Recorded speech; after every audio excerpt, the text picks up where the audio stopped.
in California's Valley of the Moon.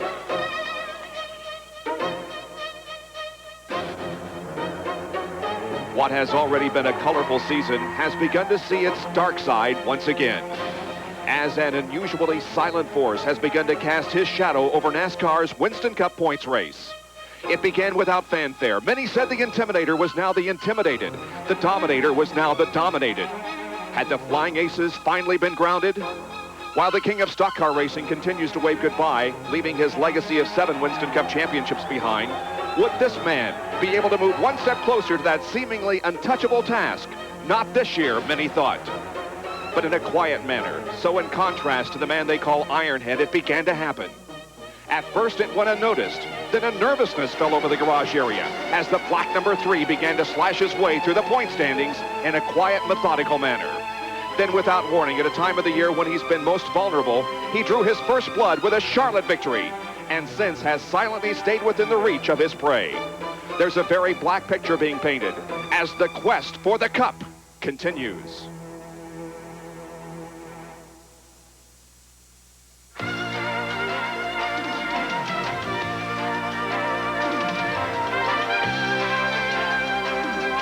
ESPN, the world's leader in motorsports coverage, presents Speedworld. Today, live from Pocono International Raceway in Pennsylvania, it's the Champion Spark Plug 500. Well, we were plagued with rain on 2 occasions last year here at Pocono, but not today. Bright sunshiny skies, warm temperatures, and a little bit of humidity. It's perfect for race day. Taking a look at the quest for the Cup standings as we enter this event, they are the tightest that they have been in several years. The top 5 are separated by only 83 points. Dale Earnhardt is only 28 points away in second position. Good afternoon, everybody. I'm Bob Jenkins, and welcome to Pocono. We're about to start the 13th race of the 1992 Winston Cup season, and the man on the move, in terms of points at least, is Dale Earnhardt. Now, take a look at this graphic showing his points position after the first few races. And notice, after Rockingham, he was 13th in the point standings. But take a look at this. Beginning at North Wilkesboro, he began a climb from 8th position and now finds himself just 28 points back in second. Now, a couple of guys considered front runners have had their problems here in the qualifying and in the practices. And for more on that, here's Ned and Benny. Thanks, Bob. Well, Ned, Davey Allison, our Winston Cup point leader, he hasn't had a very good weekend so far. Friday, he qualified second. In a post-qualifying inspection, they found his car a little bit too low. They threw that speed out. He had to come back Saturday and qualify, and now he starts 18th. He came here wanting to shift, which has become the rage the last couple of years. He had trouble with those transmissions. He's now back to a conventional transmission. He's also had 2 engines in the car trying to find some speed. But durability, what David's looking for, he's got to finish. Yeah, he needs to finish to maintain the point lead. You know, the Kodak Gold didn't shine too bright for Arnie Irvin here on Friday as well. He had engine problems, didn't get to qualify. He qualified second round fastest on Saturday, which will start him in 16th position. But as you well know, this is a tough racetrack to pass on, so he and Davey and anybody else back there is going to have a tough time coming up through the field. He had some transmission problems yesterday, too, so they've gone back to a transmission where they will not be shifting gears, and that is something relatively new, especially on an oval track. This is the only track on the circuit where some of the drivers will be shifting gears during the race on the straightaway here. Well, the fellow who sat on the pole had an awfully good lap. Don't know if he'll shift gears or not. Let's go to the pits and Jerry Punch. Thank you, Ned, and hello, everyone. He will not shift gears today, but you know, something has happened to the Hendrick Motorsports team. They have owned the front row the past 2 weeks here in the entire month of June. Ricky Rudd last week at Sears Point, and today, Kenny Schrader at Pocono International Raceway. I asked Schrader, why? What's been the difference? He said, well, yeah, there was a comment made about our operation about being something like a mediocre race team. We wanted to prove to everyone in Winston Cup racing and everyone around America we are not mediocre. In fact, next year there'll be 3 of us, with young Jeff Gordon joining it and a yet unnamed sponsor for his Chevrolet. So next year there'll be 3 of us trying to sit on the pole every single week. You talk about courage. 9 days from today, that man you're looking at right now will be on an operating room table having his neck worked on, a herniated disc. Now, he told me I will not miss a lap of racing. I will be in that car when it comes Pepsi 400 time at Daytona. Looking for a win today, Ken Schrader. For more on the front row, let's go to John Kernan. Jerry, I tell you what, it's been so long since the Wood brothers have put a car on the front row that Eddie Wood says, hey, I cannot remember when the last time was. He says it may have been at Charlotte with Kyle Petty about 5 or 6 years ago. That's given them reason to be optimistic. Another reason that they are optimistic, this is Morgan's favorite car. They feel that they should have won the Dover race had a lug nut not gotten stuck during a pit stop late in that event. Speaking of favorite cars, Darrell Waltrip is in one of his favorites. In fact, he won this race last year with the car that he strapped into. Darrell starting 24th. He says not to worry, though, Bob. This car can run well anywhere on the racetrack, especially in race traffic. All right, thank you, John. Well, Waltrip looking for his 4th win here at Pocono, and Morgan Shepherd for his very first victory at this Tri-Oval at Pocono, Pennsylvania. We're standing by for the Champion Spark Plug 500.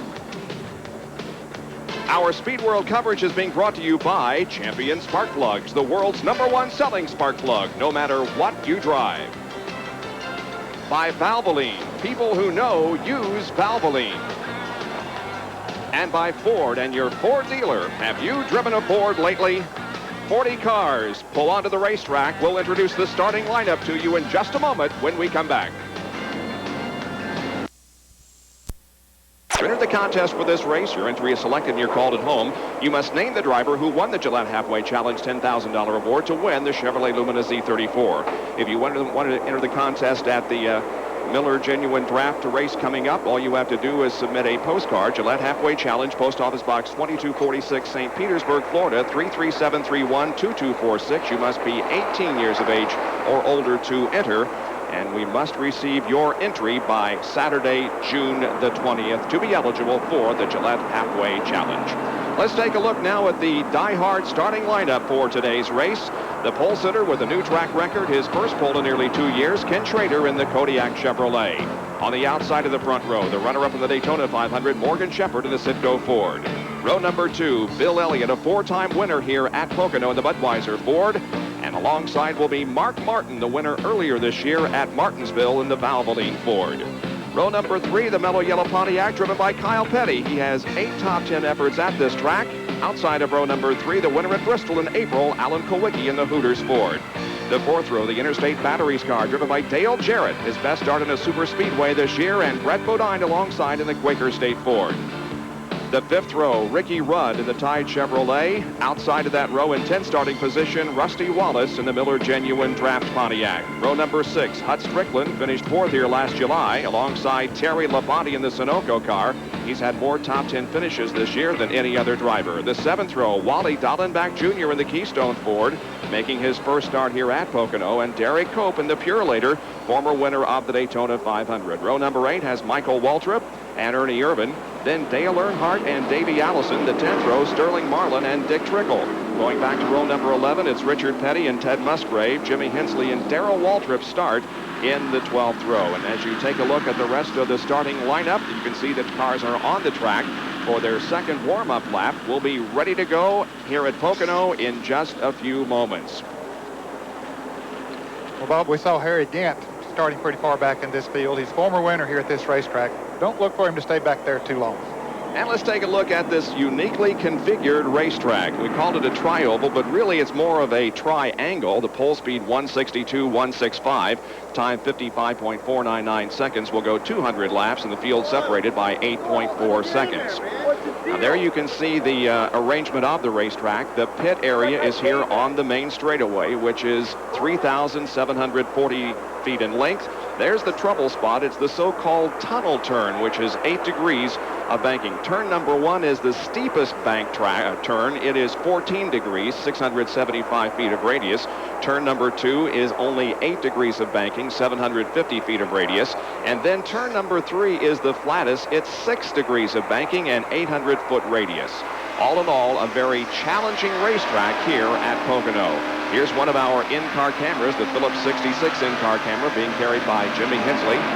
And Derek Cope will be carrying the roof cam for us as we get set for 200 laps of racing in the Champion Spark Plug 500. They come off of turn number 3 and down 3,740 feet of racetrack on the main straightaway, looking for green, and they get it. We're underway.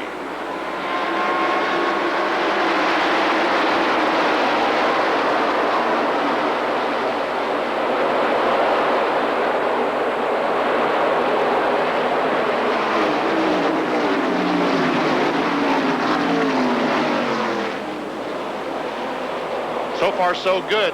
Schrader out to about a 10-car length advantage, and meanwhile, Morgan Shepherd and Mark Martin side by side, 3 abreast down the back straightaway. Earnhardt on the inside. Davey Allison is on the outside, and Wally Dalleback Jr. is in the middle. Davey Allison definitely on the move. There are your first 2 in terms of Winston Cup points, Davey Allison and Dale Earnhardt. I'll tell you, that's one turn you didn't want to go through their side. Certainly not 3 abreast, but they did make it, a couple of them 2 abreast. You can see the tremendous lead that Ken Schrader has built up already. The great battle is for second position. They come off of corner number 3, and Brett Bodine will go to the inside to make it 3 wide as Mark Martin takes second. Then comes Morgan Shepherd. Bill Elliott and Brett Bodine are side by side as they enter turn 1. Drafting really plays a big part on this long straightaway here, Bob. That's the reason they get out and try to draft another car. You see Brett Bodine, Dale Jarrett was right behind him. Shepherd up on the high side of the racetrack there, beginning to go back a little bit. Bill Elliott lost about 5 spots in that shuffle down the front straightaway. Boy, Ken Schrader has opened up a nice size advantage. The battle is behind him, and the interval between first and second already over 1 second into the tunnel turn once again. Rusty Wallace and Ernie Irvin there at the end of this pack as they come off the second corner and head down 1,780 feet of racetrack leading to turn number 3. Morgan Shepherd, Dale Jarrett went through the tunnel corner side by side, and that's tough. Yeah, it really is. There was a lot of give and take there as they went through that turn. I think Morgan felt comfortable out there that Dale would get in the racing room, and he did. And coming through 3 side by side, now they go down the straightaway. They're going to need a little bit of help here. Who's going to come up and help the other? Now, you got a Ford behind the Ford and a Chevrolet behind the Chevrolet. It looked like the Chevrolet might win the battle going into turn 1. This is 4th, 5th, 6th, 7th, and on back. Dale Jarrett and Morgan Shepherd go through the corner side by side, and so do Ricky Rudd and Bill Elliott. Shepherd gets a little wide and loses 2 spots. I think he's going to lose 3 spots because here comes Elliott. Yes, he does lose that. Now Kowicki's on the inside trying to take the spot away, and Kyle Petty trying to draft off Kowicki. So Morgan, that little slip up in the corner is going to cost him dearly. Yeah, he needs to get to the inside of the racetrack if he possibly can. Here comes Ernie Irvin. He's trying to move on the inside as we look out the windshield of Derek Coates, Purolator Chevrolet. Ernie Irvin qualified 16th, Morgan Shepherd on the outside pole, so Ernie already is gaining considerable ground. This is a great shot from the roof cam of Derek Coates, Purolator Chevy, the 10th place right now, right behind Ernie Irvin, crossing under the starter stand, completing another lap, and headed for turn number 1. Drivers have described going into turn number 1 after that long straightaway like driving into a brick wall and then falling off the edge of the cliff. Here's Earnhardt on the move, going around Rusty Wallace. Rusty Wallace qualified in the 10th spot, Earnhardt back in 17th. So again, Earnhardt is on the move. There's Davey Allison. He qualified 18th, so he another car on the move. And Davey Allison, again, not shifted. Neither is Earnhardt. They took their transmission out this morning and decided he would not shift. Now, folks, when we talk about shifting, that is unusual on an oval track. And most of them are only shifting twice. Now, those that have the gears in it, they'll shift into 4th gear as they come off of turn 3 and get about halfway down the front straightaway. And then when they go into turn 1, they'll shift down into 3rd and stay in 3rd all the way till they get back on the straightaway once again. The only exception to that is Morgan Shepherd. He said that he was going to shift into 4th, going from turn 1 over to turn 2, and then back down into turn 3, going to turn 2. So he's changing 4 times a lap. Davey Allison going to the inside with Dale Earnhardt hooked right on his bumper, and they pass Derek Cope, and so Davey now moves into 11th position. Here comes Earnhardt to 12th, and Derek Cope back to 13th. On top of Derek Cope's car, looking at Davey Allison going in the tunnel corner. They brake, off the gas, now back on the gas, the accelerator. Rusty now coming on the inside of Derek Coates. And look at Sterling Marlin. He was fast in practice yesterday, fellas. And look at that Ford go right around Rusty and the 10 car all at once. Oh, he came off that second corner and got a real bite and picked up a couple of positions.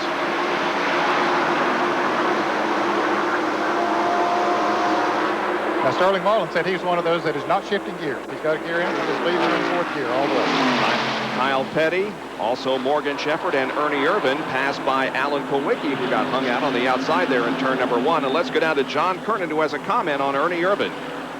Bob, they're tracking the progress that Ernie is making versus Ken Schrader, the leader. Of course, Ernie running in traffic, but the last lap by, he was 0.3 of a second faster than Schrader, so Ernie is definitely one of the cars on the move. He sure is, and is sneaking up on Morgan Shepherd now and looking to take that position away from Morgan. In between the second and third corners, and can't quite get the job done going into turn number 3.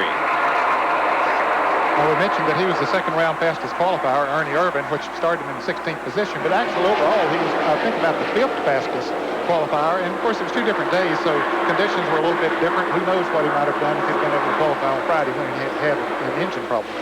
That more than a second lead by Ken Schrader has definitely diminished, and now Mark Martin is within a couple of car lengths. Back in a moment.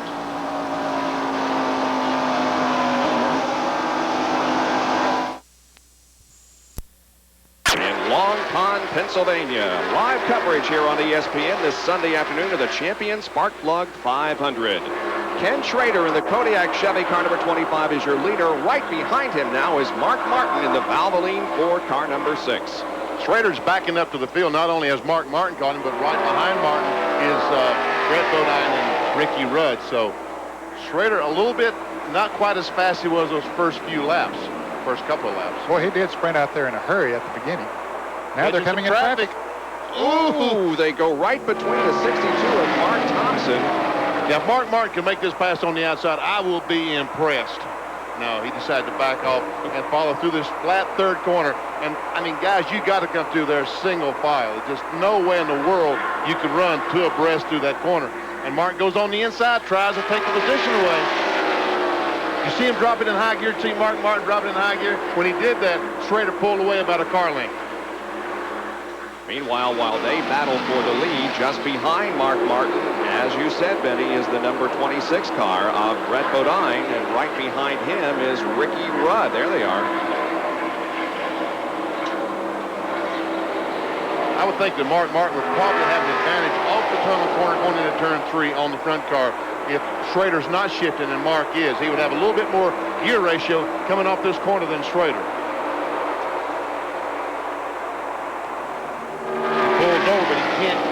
Gain enough to get on the inside of Schrader. Nope. This is the 4th time that Ken Schrader has led a Winston Cup race this year. Handling and horsepower, very important on this racetrack, and it looks like that Mark Martin is going to get the advantage as they come off of turn 3. He pulls alongside at the line. Let's see what happens as they go to turn number 1. Martin may be taking the lead away from Ken Schrader, but Schrader will not relinquish it. And he hangs on to the lead into turn number 1, but now Mark looks like is going to pull ahead as he has the lower line. Well, that low groove around this racetrack, all these 3 corners, you want to be on the inside of the racetrack, on the very bottom. That is the preferred line and almost the corner the line you almost have to take to these corners. Brett Bodine sneaks in on the rear bumper of Ken Schrader, and now Ricky Rudd is right there in 4th position. We mentioned how both handling and horsepower are very, very important at this racetrack. We asked Ken Schrader, which is more important? Horsepower here, you can't out-handle enough if you're really down on horsepower. You know, you get long those straightaways here, and you got to make some power. But 3 turns, if you can't carry that momentum through those turns, power won't do you any good. Well, Schrader got out-powered coming off of turn 3 last lap. Now he's going to rely on handling, perhaps, taking the low line into 1 and trying to get the lead back from Mark Martin, but he cannot do it. A great 4-car battle here in the early going. Meanwhile, as we watch this great battle for the lead, the 3-car, Dale Earnhardt is off the pace a little bit. We're going to check on that, but we have got a great battle for the lead. They are running like they're hooked together with a chain coming off the tunnel turn now. And Jerry Punch has a report from Dale Earnhardt's pit. Well, Dale Earnhardt certainly trying to make his move early on, and one of the comments we might mention is one of the guests in the Earnhardt pit today, a very special guest, a fellow by the name of William Shatner, or alias Captain Kirk from the Starship Enterprise, and appearing here at the Bucks County Playhouse, Pocono Playhouse in Love Letters. And I want to call you Captain Kirk, but you can call me Captain Kirk if you can hear me. This is my first race, and I can understand why it's the fastest growing sport in the country. I'm at the Bucks County Playhouse preparing a play based on my book, Believe, which is out in the book stands right now, which is exciting enough, but this is more exciting than anything. Well, I know the Starship Enterprise is pretty sophisticated, but these cars are pretty sophisticated as well. Sophisticated in every way, but I mean the excitement here. I'm loaded with radios and receivers. I'm ready to get anything, and the excitement in the air is just tangible. Can you beam Earnhardt to the front of the pack? I wish I could. Captain Kirk here, alias William Shatner, trying to captain the Starship Goodwrench here at Pocono, guys. All right, 4 cars up front, and Ned Earnhardt has fallen several positions in the last couple of laps. Yeah, he's dropped from 11th to 21st spot. He has dropped 10 positions in the last several laps. Brett Bodine looking for second position into turn number 1. Rudd is right behind him, and Ken Schrader falls from the lead to 4th position in about 3 laps. John Curtin has a report on pit road. Bob, Brett Bodine doing an amazing job, considering that last week at Sears Point he severely burned his right heel. Earlier in the week they went and tested at Watkins Glen. It was a 3rd-degree burn. They broke open the blister. He was hobbling around all weekend. Spoke with him this morning. He said, hey, it's feeling better. When I get in that race car and it's running as well as it did in that last practice session, I won't even notice it. It doesn't look like he's noticing the pain right now. Not at all. He has moved the Quaker State Ford to 2nd position, but he's being challenged for that position by Rudd. And Martin beginning to pull away just a little bit. Schrader now has dropped back to the 4th position. And Jerry Punch is now with Richard Childress. Perhaps we can get an indication of what's wrong with Dale Earnhardt. Bob, they are not smiling here at all in the Goodwrench pits. As the car came by a minute ago, RC, it didn't sound very good. Yeah, we've lost the cylinder. We're just not going to try to stay out, see if we get a chance to take a look at it and see what it is. Dale Earnhardt on 7 cylinders. Remember, he had climbed all the way to 2nd place in the point standings. This could be devastating to their efforts for another championship, guys. Just when Dale Earnhardt thought he might be turning his season around and headed into a contention for the Winston Cup points lead, things go wrong here in the first 14 laps of this 200-lap race at Pocono, and he has fallen way off the pace. And another car, this is the number 9 car of Chad Little, also showing some smoke down the backstretch. A couple of cars have already gone to the garage. James Hilton has taken his car he's coming into the pits right now. Jerry Hill is in the garage, and so is Mark Thompson. Let's go to the pits and John Curtin. Well, it has to be very disappointing for Chad Little. He's in that car for sure again next week at Michigan. After that, he does not know. In fact, the car owner that he is going to go with next year to form a new team, Redskins quarterback Mark Rippon, is going to Michigan next week to meet with Harry Melling. They might try and work out a deal next weekend where Rippon will come in about a half a year early and work out something so that Chad Little can stay in that car and they can race every week. All he can do right now is nurse the car toward the pit area because smoke is pouring from it. He has made his way off the 3rd turn and is entering the pit area as we watch the front 4 as they continue their battle for superiority. That is Mark Martin, Brett Bodine. Ricky Rudd is slowing off. Yeah, Rudd has suddenly just dropped off the pace. Man, oh man. He was one of the strongest cars here early. Now Bill Elliott goes by. Bill will move into fifth place, and Ricky Rudd probably will be coming into the pits. Let's see. Yes, he does. As he comes off of turn 3, heads the Tide Chevrolet down pit road. Well, Ricky Rudd, who started in 9th position, had moved up to 3rd, but now brings the Tide Chevrolet toward the pit area. And we can see just how slow he's going down pit road. I don't know what the speed limit is. 70 miles per hour. We can see him. And Jerry Punch is down in the Rudd pit. Jerry? They are standing by waiting for Ricky Rudd, and we are told that possibly they have lost some belts, a power steering and oil pump belt. As the car comes to a halt, the engine is shut off, and now Gary Dehart and the crew will raise the hood, and there are just a few shreds of what was left of the power steering and drive belts there. And one problem with that, guys, when those belts come off, no oil pressure, and certainly no power steering, but no oil pressure, you can cook an engine in a hurry. They're now working in the front of the engine. A tough break for the Tide Chevrolet driver. The oil pump is an external unit that sits outside the engine and is driven by a belt. And when you knock that off, that's why Jerry Punch said you have no oil pressure. So Ricky Rudd continues to sit on pit road while the race continues. He loses laps. There is Mark Martin, the Valvoline Ford, leading this race with Brett Bodine running in 2nd position. And now the 3rd place car is Ken Schrader. We'll be back with more of our live coverage from Pocono International in a moment. ESPN Spark Plug 500. I'm Bob Jenkins, along with Ned Jarrett, Benny Parsons, John Kernan, and Dr. Jerry Punch. And we have completed 19 laps. Mark Martin leads Brett Bodine, Ken Schrader, Dale Jarrett, and Bill Elliott. Running 6 through 10, Kowicki, Kyle Petty, Morgan Shepherd, Davey Allison, and Sterling Marlin. And if you're just joining us, Dale Earnhardt has dropped off the pace with apparently a lost cylinder, and Ricky Rudd. They've taken his car behind the wall. Really pushed him into the garage area. Too bad for Ricky, who was having such a great run. But there's a good battle going on here for second place between Ken Schrader and right behind Mark Martin. Mark's pulled out a pretty good lead. Here comes the second and third place cars. Schrader got it beside it and over in turn 2, but couldn't make the pass. Brett Bodine now has dropped off the pace just a little bit. We can see he's falling back. Dale Jarrett's closing up. There's Jarrett, the Interstate battery car, right behind Schrader. So maybe these tires, when they get a few laps on them, the handling really becomes important. Well, it does, Jenny. I was talking to some of the drivers in crews down there yesterday. You see Schrader come off of that turn, pull up on Brett. They said that new tires definitely made a difference for about a second to lap. And here goes Schrader down on the inside of Brett going into turn 2. He's going to make the pass. Brett's not going to fight him. Schrader will move to second position. And they bump a little bit, and Schrader a little squirrely coming off the corner. Yeah, he got a little loose when he went down there in front of Brett. The air was taken off the spoiler. Got him a little loose, and Brett tapped him. Now Jarrett, during that little skirmish, was able to catch right up to him. All this happening about 3 seconds behind the leader. Second, third, and fourth right here as Dale Jarrett has moved up to the 4th position and has hung on to it for the last few laps. Good performance here in the early going by 7th starting Dale Jarrett. And we see almost the entire group now is catching up with this pack. They're only a few car lengths behind. 2, 3, 4. John Kernan is with Ricky Rudd. Ricky has pulled the car back here into the garage area that Gary Dehart and the crew and to replace those belts. Ricky has the brake come off like that.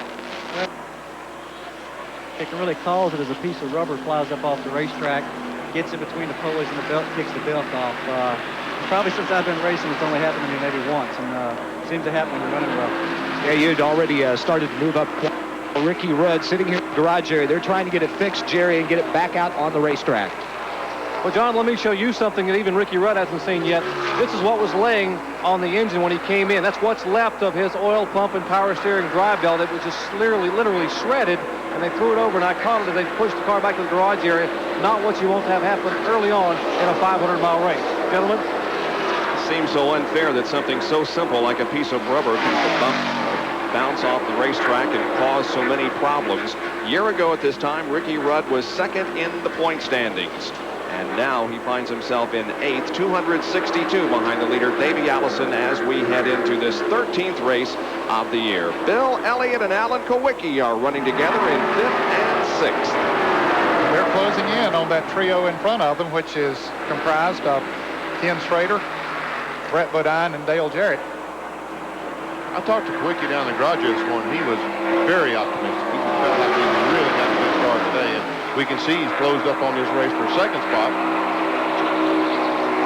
But meanwhile, he's going to have to handle Mark Martin, isn't he? Mark Martin is moving away. Yeah, LG, long gone. Bill Elliott is a 4-time winner here at this racetrack. He won both events in 1985. He won the summer race in 88 and the summer race in 1989. Here comes Sterling Marlin trying to pass by Morgan Shepherd. He does it. Maxwell House Ford. He qualified about 17th. He's up into 8th spot now. Yep. He's 8th, and Morgan Shepherd is 9th. Davey Allison is in 10th position. And then comes Ernie Irvin. I was just told that Chad Willis' problem, one of our spotters said his problem was a burned piston. At this racetrack, that's easy. Down the front straightaway, if you don't shift, you need to pull out of the gas a little bit. Just roll out of the gasoline and don't drive it so deep in the corner.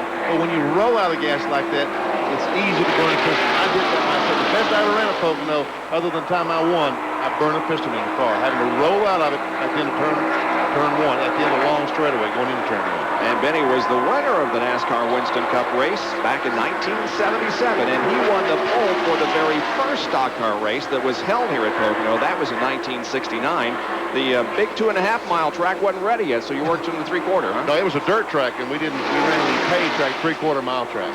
Jerry Punch has comment on the shifting that's going on here in this race. Jerry? Actually, Bob, with the shifting that's not going on, it's a little bit of humor. You know, all week the drivers have been shifting. They had that road racing transmission in the trying to shift during qualifying and during practice. Well, for the race, many of them, including Dale Earnhardt, Kenny Schrader, others, put the regular transmissions back in the car.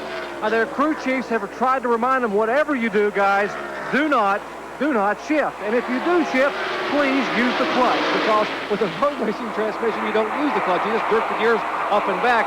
And one maneuver like that with this transmission, you'd be sitting in the garage area for about an hour and a half. Well, you really can't shift these transmissions because third gear, when they're shifting these things, they're only 3 or 4 points difference in the gear ratios. In a regular transmission, there's about 20 points difference. If they was to shift into third gear right now, they'd leave the engine laying in the middle of the racetrack right there. Here's the Jimmy Hensley Phillips 66 in-car camera. He is in 19th position, and watch the telemetry here on the left. And you can see that Jimmy will not be shifting. Well, he said he was not shifting.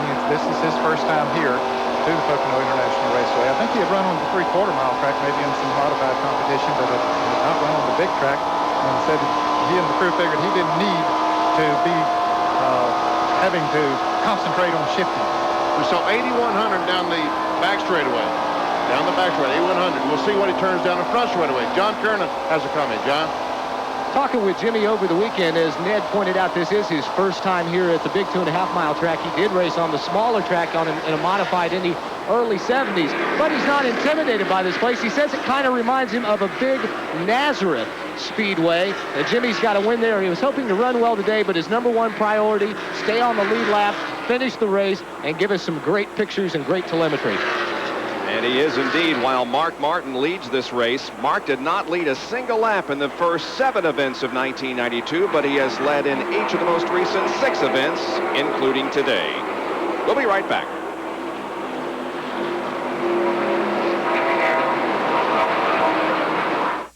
Racing fans. We're inside Jimmy Hensley's Phillips 66 machine with the telemetry and the foot cam, so you can see when he is on and off the brake, the speed, the RPM, and of course we talked about the fact that he'll stay there in 4th gear, no shifting by Jimmy. Okay, Jimmy Hensley's coming down the front straightaway. He's right at the start-finish line now. We'll see the thing build up RPM, 8,100, 82, 8,300, 84, 8,500. 8,500 down the front straightaway. Remember, down the back straightaway, all we saw was 8,100. That's why they shift, because they don't want to turn 85 down the front and 81 down the back. They want to turn about the same. They would shift down the front and turn 8,500. With the other transmission, they can turn 8,500 down the back straightaway. Good indication here also of the top speed. You saw the 196 miles an hour before entering turn #1, and they look out up to almost 190 on the straightaway that separates turns 1 and 2. Here's the leader, Mark Martin, as he completes lap number 29. There we see Alan Kawicki trying to go by Bill Elliott, but Elliott's drafting off these other cars. Kawicki doesn't have a drafting partner, but Kawicki makes the pass stick. And he moves into 5th position. Kawicki to 5th, and Bill Elliott back to 6th spot. We might mention that Ricky Rudd is back in the race after spending 10 minutes and 14 seconds on pit road. And here is our first Napa field summary for the day. Watch for your favorite driver. This is how they were running not 10 laps ago, not 5 laps ago. This is the way they were running last time around. Earl Walters moves up to 12th there. Mr. Walters back in 15th, so he's falling back. Errol moving on. Ted Musgrave is in the pits right now. Scheduled pit stop, I guess, a little bit earlier than we suspected they would come in. We thought they'd run another 7 or 8 laps. But there you see Musgrave is in 25th position, but he is in the pits right now. Wally Dolan back, running in 26th. Michael Walter 27th, and Dale Earnhardt has fallen all the way back to 28th position. And he's only about 10 seconds from going a lap down, Bob. Of course, they will have pit stops coming up in the next 6 or 7 laps. Jimmy Means already out of the race, and also out Chad Little. And so Andy Belmont was the first to drop out of competition. Another guy's having troubles. Just he's backing up. Is the 33 car, Harry Gant. So down the front straightaway, he's having some problems. The 28 car of Davey Allison is in the 11th position at the moment, trying to hold on to the Winston Cup points lead that he has held since the first race Daytona 500. And we understand, Jerry, might he be coming in for a pit stop soon? Indeed he is, Bob. You know, we've already talked about Earnhardt, who's second in the point standings on 7 cylinders. He's having trouble. Maybe a problem for our point leader, Davey Allison. A minute ago, the car suddenly slowed. The crew radioed that they thought he may have lost a cylinder, but Davey corrected and said, no, it just jumped out of gear. The car has flown out of gear a couple of times, and the car is just not handling well at all. So they're going to go ahead and bring him in about 3 laps early. We would expect to see all the leaders come in about the next 5 to 7 laps. But Allison probably next time by will bring the Haviland Ford down pit road, and they will try to work on the transmissions. They will change the spoiler. They will change the air pressure in the right front tire, and they will try to tighten the car up a little bit forward and hope he can make 500 miles. If his car is jumping out of gear right now, he's having to hold it in gear with his hand. When he goes in the pits, someone will jump in the car and put a bungee cord around the shifter to hold the thing in gear. King Richard Petty has made a pit stop. He relinquishes 20th position to make his first routine pit stop of the day. So a chassis adjustment on the 43 car. And Dick Trickle is also in as the Trickle. Let's see what position he was running in last lap. He was in 21st position. This would be scheduled pit stops. Some of them coming in a little bit earlier than others, depending on how their gas mileage figured out. Trouble back on that left rear on the Trickle car. Tough break for Dick Trickle. Yeah, in fact, he was in for a little over 28 seconds. That was a long pit stop. And Dick Trickle is one of the guys that's shifting. Now, the problem with those transmissions, when you shift, there's only 4 speeds. First gear, you have to give up something, and what they're giving up is first gear. Basically taking off in second gear. Jeff Bodine is in the pits. And here comes the car number 68 of Bobby Hamilton. There's Jeff Bodine in the Motorcraft Ford. The more engineered vehicle. And a little trouble there with the right rear, getting it off. Harold Stott maybe didn't get one of the lugs completely loose. Took him a couple extra seconds. That's the fastest pit crew in the world, at least when they had the competition at Rockingham. They won it. Complete the tire change on the left side of the car now, and there the car is down off the jacks and away. Meanwhile, the problems continue for Ricky Rudd. And Schrader comes in, Jarrett comes in, so does Davey Allison. All scheduled pit stops. And we can see Schrader, that's the white car. This is Dale Jarrett in the green car. And there's Davey Allison with the Texaco Star on the hood of that car. All 3 of these guys stopped. These, of course, pit stops under green, and Jerry Punch is in Davies' pit. And they have already changed the right side tires, taking the lug nuts off the left side. Crew now putting fuel in the car. As yet they have not raised the hood. No one has been inside the car to put that bungee cord you heard Benny Parsons talking about on the transmission. They really don't have time on a green flag pit stop. Davey apparently said we'll have to do make do. Davey down and away as Ricky Rudd comes in. And Kenny Schrader. Schrader moving out, so does Dale Jarrett. Both of those headed back onto the racetrack, and Davey Allison is right behind them. Pit stops averaging around 21 seconds there as the leader of the race. Mark Martin comes in for his first routine pit stop. These are under green now. We have been green since the drop of the flag to start the race. And Mark Martin is followed by a host of cars. Alan Kowicki, Sterling Marlin. John Kernan is in Alan Kowicki's pit. They will bump up the spoiler just a little bit as you see Mark Martin on the top of your screen. Alan Kowicki on the bottom. It will be a 4-tire change all the way around. Right side's already on for the Kowicki team. Look at all of it on the front grille. You can see a lot of tar that is cooked up from the racetrack, gotten on there. They've got to get that cleaned out. Left side's now going on Mark Martin's car. Alan Kowicki is finished and away. So is Mark Martin, and Ernie Irvin has been in for a 4-tire change, and he heads down pit road along with Darrell Waltrip. Here comes Kyle Petty out of the pits, also Morgan Shepherd. Here comes Rusty Wallace pulling out while Ricky Rudd remains on pit road with the problems that has plagued his car since about the 8th lap. Yeah, he would not have needed to come in for tires and gas at this point, Bob, after spending as much time as he did in the garage area, so his problems continue. It's like here's Brett Bodine from the Quaker State Ford. He had the lead there for a moment while Mark Martin came in, and now he gives it up to get fresh tires and the fuel topped off on the Quaker State Ford. This is a good pit crew. Boy, they really work fast. 11 seconds. They're already around to the other side. It's making a chassis adjustment. You can see screwing down on that right rear. That means the car was a little bit tight with him. Loosen it up just a tad. Well, a little bit longer on the left side here. 24.3 seconds for Brett Bodine. So we'll see how things shake out once all these cars get back on the racetrack.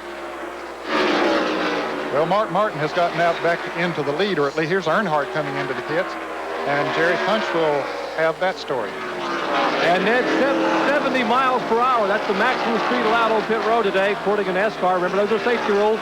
Earnhardt brings the car in very deliberately. Remember, he's on 7 cylinders. They're going to try to raise the hood, change 4 tires, put fuel in the car, and the car comes in and you hear it sort of sputtering and missing in the background. Danny Lawrence and Kirk Shelburne now raise the hood while the other part of the Goodrich team are working, changing right side tires. Lawrence looking, hoping and praying. Maybe it's a plug wire, something very simple they can fix. Looking in the left side at the wiring, spraying some solution over the wires to see if there may be a short or possibly some fire leaking from one wire to another, maybe a short. They are looking and pouring over the engine compartment. And now Shelburne has leaned over in the right side of the engine compartment. Maybe he has found something. We'll watch and see. The car still running very roughly as they have changed all 4 tires. Earnhardt now off the jack, but still sitting here in the pits. They put the hood down. They will be hearing this zipping back out. Let's go up pit road to John Kernan. Jerry, Bill Elliott posted his leader, ducks in on the pit road. 36 laps are on the board. They're going to stretch it just a little bit further than some of the other teams. In fact, they had said they could go as far as 41 laps, but I think they see the other teams putting on some tires and picking up a little bit of speed out on the racetrack. Tim Brewer and the crew will go to work. Right sides and left sides, it will be a full 4 tire change, wiping that windshield very, very clean. You get a lot of that tar that we showed you earlier on Alan Kowicki's car, comes up and smears along the front windshield. They will have to get that very clean. Tim Brewer now has the left front off. Left's going on. It looks like a pretty good pit stop in the making for Bill Elliott and crew. Lugging up to tight. He's full of gas. 22.5 seconds for Bill Elliott. Good pit stop for the Junior Johnson crew with Tim Brewer, and Bill Elliott is back on track. Yeah, he was running in 5th place before he made that pit stop, Bob. By staying out there, he got 5 bonus points by leading the race, but he also lost some time on the racetrack because he was running on old tires. The others got new tires on, so they're running a good bit faster. And Harry Gant picks up 5 bonus points for leading this race, and those are 5 very important points. As close as he is in the point standings, he came into this race only 1 behind Bill Elliott in 3rd position in the Winston Cup standings. Harry Gant is the leader at the moment, although he's due a pit stop soon, and we'll be back with our live coverage from Pocono after this.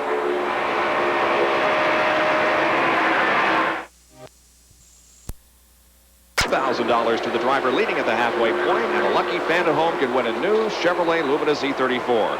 If you've entered the contest for this race and your entry is selected and you are called at home and can name the driver who won the Gillette Halfway Challenge, you'll win a Chevrolet Lumina Z34. Now, if you want to enter the contest for next week's Miller Genuine Draft 400 on June 21st, write to Gillette Halfway Challenge, Post Office Box 2246, St. Petersburg, Florida, 33731, 2246. You must be 18 years of age or older to enter, and we must receive your entry by Saturday, June 20th to be eligible for next week's Gillette Halfway Challenge.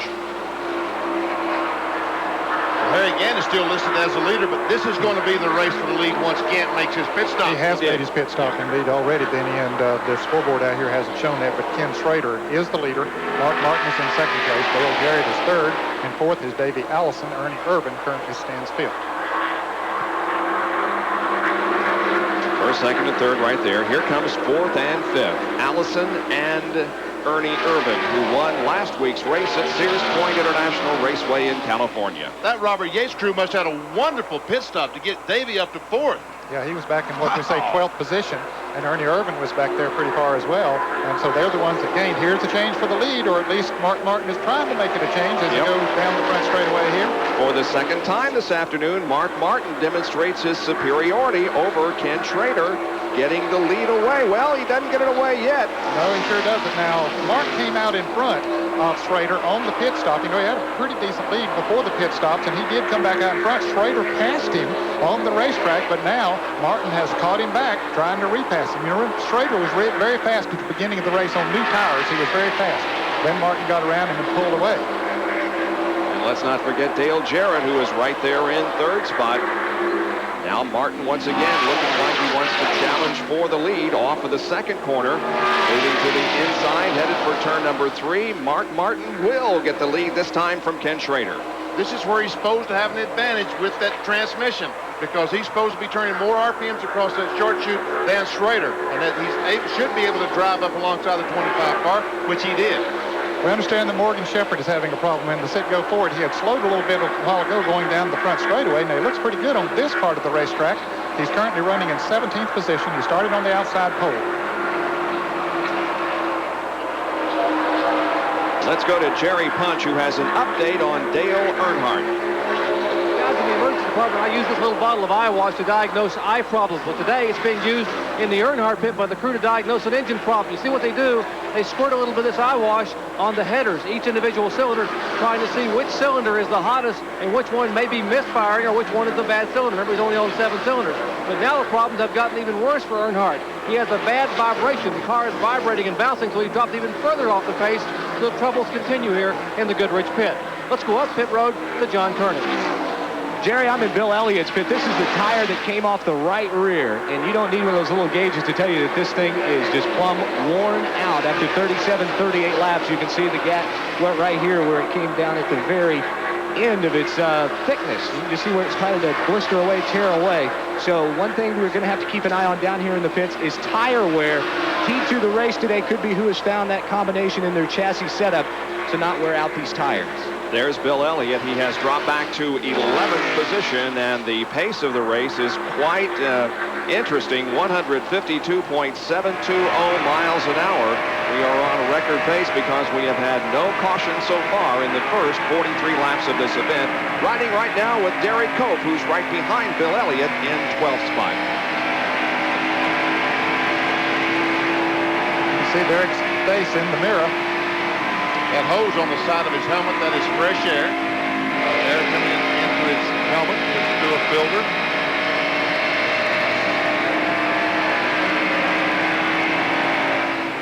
There we see the outside of the Pure Leather Chevrolet. The black dot on the roof of the car is our camera, our roof cam.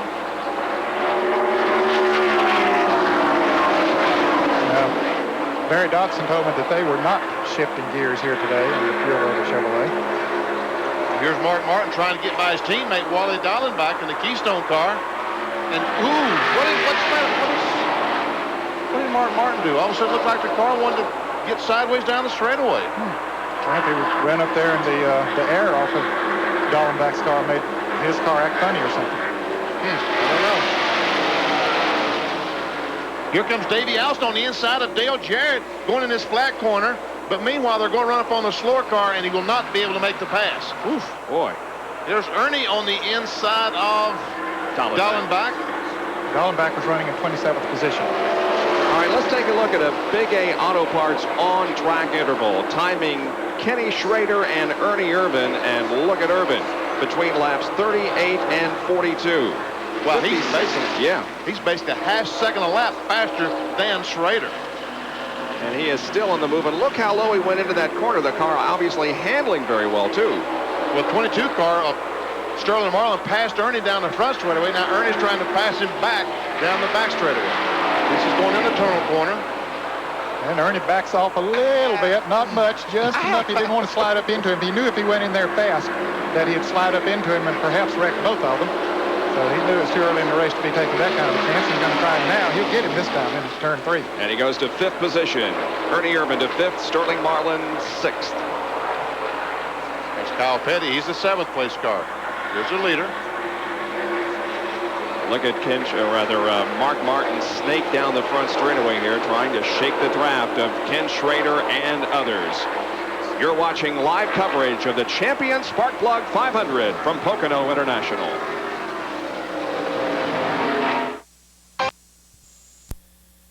Running 26th, but he is now coasting to the pit area, and this is something you'd hate to see, especially on a track like this, when if something happens, it takes you a long way to get back to pit road. Here's Dr. Punch. About 5 laps ago, Morgan Shepherd complained that the car was really getting weaker and weaker and weaker. It wasn't missing. It was not on 7 cylinders. I was standing here talking to Eddie and Lynn Wood, who are Glenn Wood's sons. They said, well, we really don't know what the problem is unless maybe the rev limiter is malfunctioning, but hopefully we can catch a caution and get a pit stop. Well, that's not happened. The car got weaker and weaker. Just wouldn't get up to RPMs, and finally the car just shut off. They told Morgan to switch to the backup ignition system, but Morgan cannot reach it inside the cockpit. So now he is coasting down pit road. They're going to switch manually to the backup ignition. Hopefully that'll solve the problem, but a tough break for the Citgo team that qualified on the front row here today at Pocono. Citgo Ford coasting down pit road, looking for its pit area. His best finish this year in Winston Cup competition has been a second. That was at the Daytona 500. He's recorded 5 other top 10 finishes this year. But now the crew goes to work on the car to see if they can get the problem fixed. Jerry? And they are going to change some wires. They have a coil wires. You're watching the field summary here. This Champion Spark Plug 500, the early laps at Pocono, 49 laps complete of 200, which will comprise this 500-mile event. Morgan Shepherd sitting very quietly in the car as they are now, that's Leonard Wood working, one of the senior statesmen of the Wood Brothers, working to try to change some of the wires coming out of the distributor. They have switched to the backup ignition. One crew member in the car. Now Eddie Wood will climb in, and the car still has not refired here in the pits. A tough break for Morgan Shepherd, and the Wood Brothers had very high hopes of possibly getting a victory here today at Pocono, but apparently that will go away with possibly a wiring or an electric problem. So while he sits on pit road out on the racetrack, Mark Martin continues to lead this race. Ken Schrader is running second, and Schrader moving in a little bit on Mark Martin. Beginning to pick back up a little bit again, Bob. Martin moved out a little farther than that. But there's Dale Earnhardt going a lap down. Yep, there was 2 laps Earnhardt. down, as a matter of fact. That was his second lap down. He's currently being shown in 30th position. Tough afternoon for Dale Earnhardt, who will lose points here this afternoon, or appears to be in that kind of a position. Here he comes off turn number 3. He's going to pits. And will pit. There are 25 cars in the lead lap after 50 laps. Let's go to Jerry Punch as we are at the 1/4 mark of this race. Well, Dale Earnhardt coming back in. This is obviously an unscheduled pit stop. The car coming down very, very slowly. He's going to make a turn to the garage area. We're with Richard Childress. RC, what's the problem? We're going to get ready to find out. I'm not sure. Apparently, they're going to go work on the cars. They initially thought maybe they would head back to the garage area, but the car has come all the way down pit road and now has come in the pits, and they're going to raise the hood. They have put those heat-resistant Kevlar gloves on, and as Earnhardt revs the engine in the background, you see Danny Lawrence and the crew now looking and working as they're trying to determine which cylinder may be the offender. Possibly a rocker arm, maybe a valve spring, but whatever it is, the Goodwin Chevrolet on only 7 cylinders, and they have as yet not changed tires. A lot of discussion here. Earnhardt losing valuable time here under the green flag. Davey Allison has moved into a very close 3rd position, right behind Schrader. Yeah, he was pretty far back, Bob. Of course, he made an excellent pit stop, but once he got around Dale Jarrett, he moved on up and has gradually cut down that distance between he and Ken Schrader. So there are your top 3. Here is the 4th place car of Ernie Irvin, then Dale Jarrett, and then Marlin and Kowicki are battling. 7 front cars not too far apart. Alan Kowicki lost some time on that pit stop, but now it looks like his car is running well enough. He's closed back in up on the back bumper of Sterling Marlin. You see Kyle Petty back there, another good run. Here comes Kowicki on the inside of Marlin. The Hooters Ford takes the spot away. Champion Spark Plug 500 from Pocono, and Dale Earnhardt sits dejectedly on pit road. We'll be right back.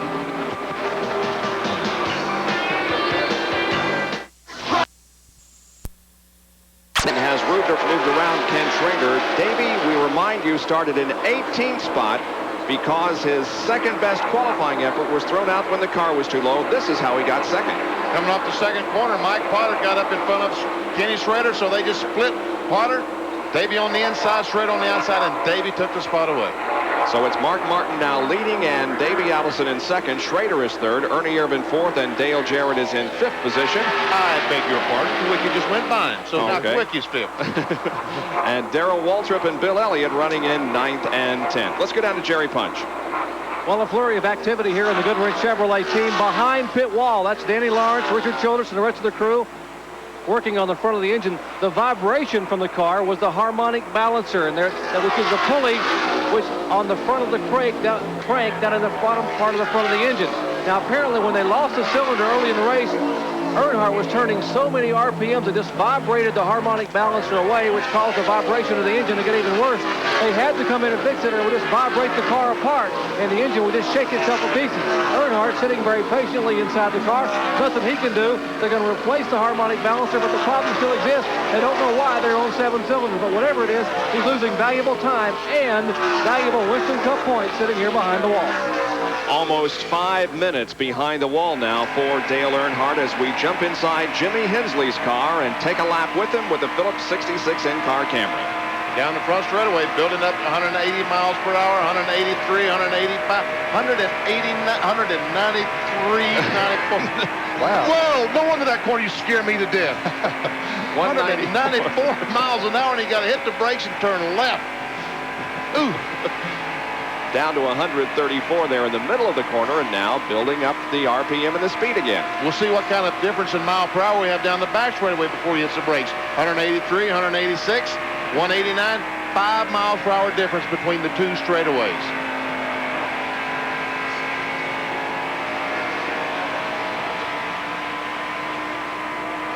Another guy having a good day is Derek Cope, who is running in 11th position at the moment and works inside his car now. With the Purolator race cam. His mirror's too big. He's blocking off all the racetrack for us. Well, we can see him, though. How do I fix the racetrack? Now, folks, he's able to see out the left side of that windshield. That mirror is not in his view. It's just in our view. You don't like the in-car camera? We got one on the top of it. Okay. That's giving us some great pictures. Going around James Hilton. James still out there. Made another pit stop. He's still out there running. He told me this morning he's going to run as far as that thing can carry.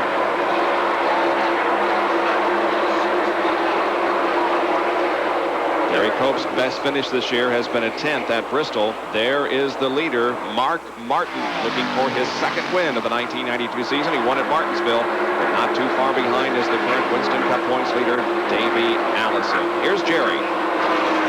Guys, first of all, I want to compliment Benny Parsons. Benny, you were exactly correct. The problem with the car jumping out of gear was solved during that pit stop by attaching one of these bungee cords to hold the shifter in gear. They have the shifter tied to the floorboard. Davey is holding a hand on top of it, trying to hold it in gear. And while all this is going on, he's closing on the leader, guys. Pretty good job. Is that what them people use when they jump off of them high places? The bungee? I couldn't tell you that. I'm not Something jump like that. Something like that. A little stronger. Yeah, but the longer one probably. Yeah. Yeah, you can see Allison there really is on the move. My hat's off to Larry McReynolds and the crew on this Davey Allison car. Oh, there's Harry again, about to go a lap down. Now here comes Kowicki. He's on the inside of the 4 car trying to take that 4 spot away. He has it. I think that Kowicki is the quickest car on the racetrack right now. I think you're right. And John Kernan has a comment on pit road.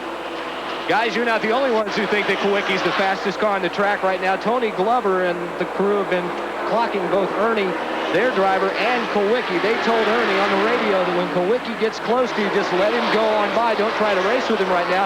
He's awful fast. Save your car, and we'll be ready to race at the end of this event.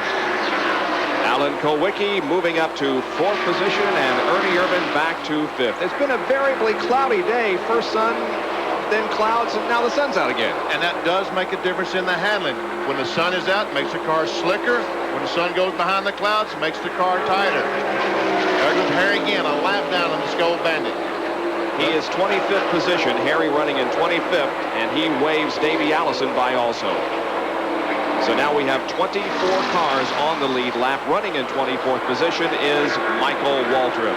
Davey Allison leading Mark Martin leading Davey Allison in the Champion Spark Plug 500.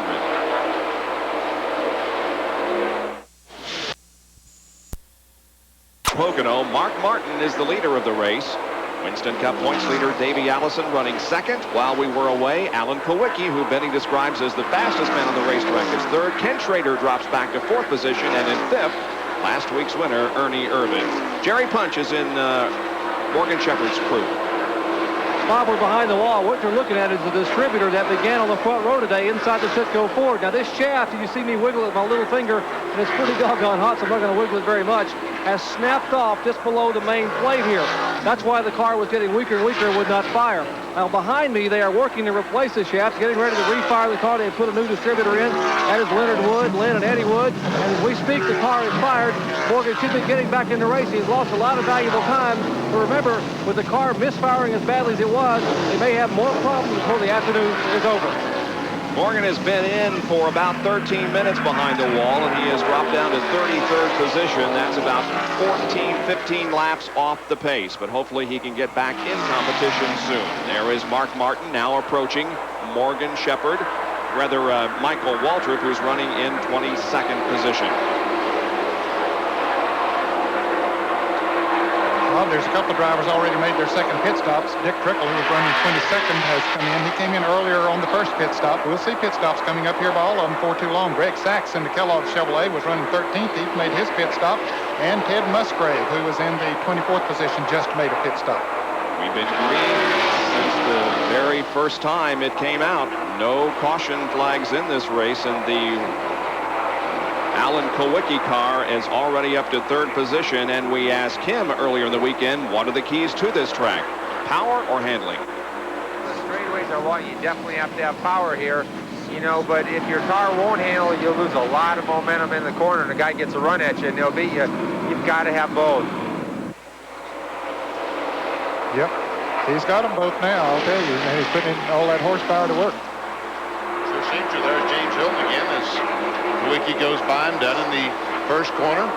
Jeff Bodine and Richard Petty just made pit stops. Others will be coming in over the next 10 laps. There's Paul Andrews, crew chief for Alan Kowicki, the Hooters Ford, trying to figure out what he can do to win the race. That's very simple. Just what do you got to do to win the race? Not that easy, though. Be there first. Sounds easy, but it isn't. There's the leader, Mark Martin, Davey Allison. And here comes Davey in the pits. Davey Allison coming in.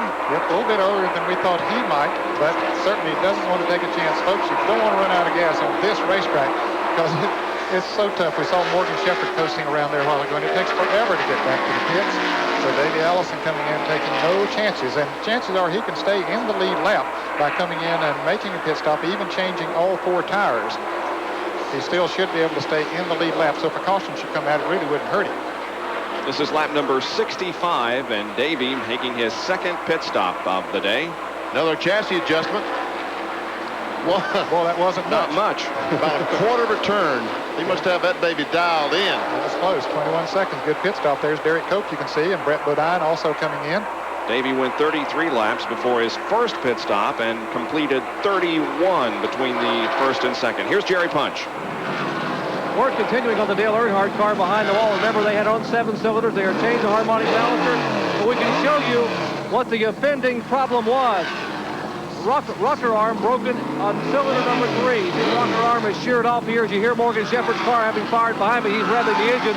Earnhardt's car has not refired, but this is what's left of the rocker arm on the 3rd cylinder in this Chevrolet. They're going to replace that. Earnhardt should be back to full power here momentarily. And he has been behind the wall now for more than 14 minutes, and he has dropped to 32nd position. About 16 laps behind. Mark Martin continues to set the pace now. Running in 2nd spot is Alan Kowicki, since Davey Allison just made a pit stop. Ken Strader still running 3rd. Ernie Urban. Let's see, I thought I saw him getting ready to come into the pits there a moment ago, but he hasn't fitted. Well, there's Darrell Waltrip. He's in 9th position. He's the defending champion of this race and always runs well at this racetrack. Darrell in 9th spot. He told me the other day that he didn't qualify very well, but said the car just feels perfect. Absolutely like he can drive it any place. He feels like he'll be in good shape to win the race. 3rd place car of Ken Schrader comes down pit road for his second routine pit stop. Jerry, he's headed towards you. And it should be a routine pit stop for the Kodiak team. Ken Howell's the crew chief here. David Oliver, all the crew working here on Kenny Schrader's pole-winning Chevrolet Lumina. Brings the car to a stop exactly on the mark. They hand Schrader an ice-cold drink, changing right side tires. Remember, these pit stops about every 33 to 34 laps. Got to be very careful with the fuel. Remember NASCAR's new fuel templates there for the fuel cell. Left side tires coming off. Looks like a pretty flawless pit stop so far. A major chassis adjustment there. Back to the car. He is down and away. 21, a little over 21 seconds for Kenny Schrader. Let's go down to John Kernan.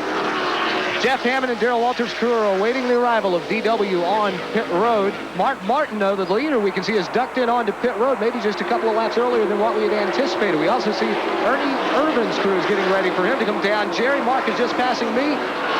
On your way. And our leader, Mark Martin, brings the Valvoline Ford Thunderbird out of the Jack Roush stable. Steve Mill and the crew getting set. They scamper over the wall. And we would expect to see what would be a routine pit stop. Mark waves off the water, said, I don't need any ice water. I'm having fun out here, guys. It's not a hot day. It's a beautiful day in the Pocono Mountains. As Martin's crew now has changed right side tires. And like a high-speed valet, they come around to the left side, have the left side tires off. No chassis adjustment, trying to get fuel in the car. And the caution flag is being shown in the field as one crew member was apparently stuck in the edge of the car. That was Steve Neal, who was the team manager. And he apparently had his arm stuck inside the car trying to get ready to turn around. Something's wrong, Jerry. Something's wrong with the car. He stopped past the exit of the pits and now backing up. Meanwhile, the caution is out because a car spun down in turn number 3. Alan Kowicki had taken the lead, so he's going to get to make his pit stop under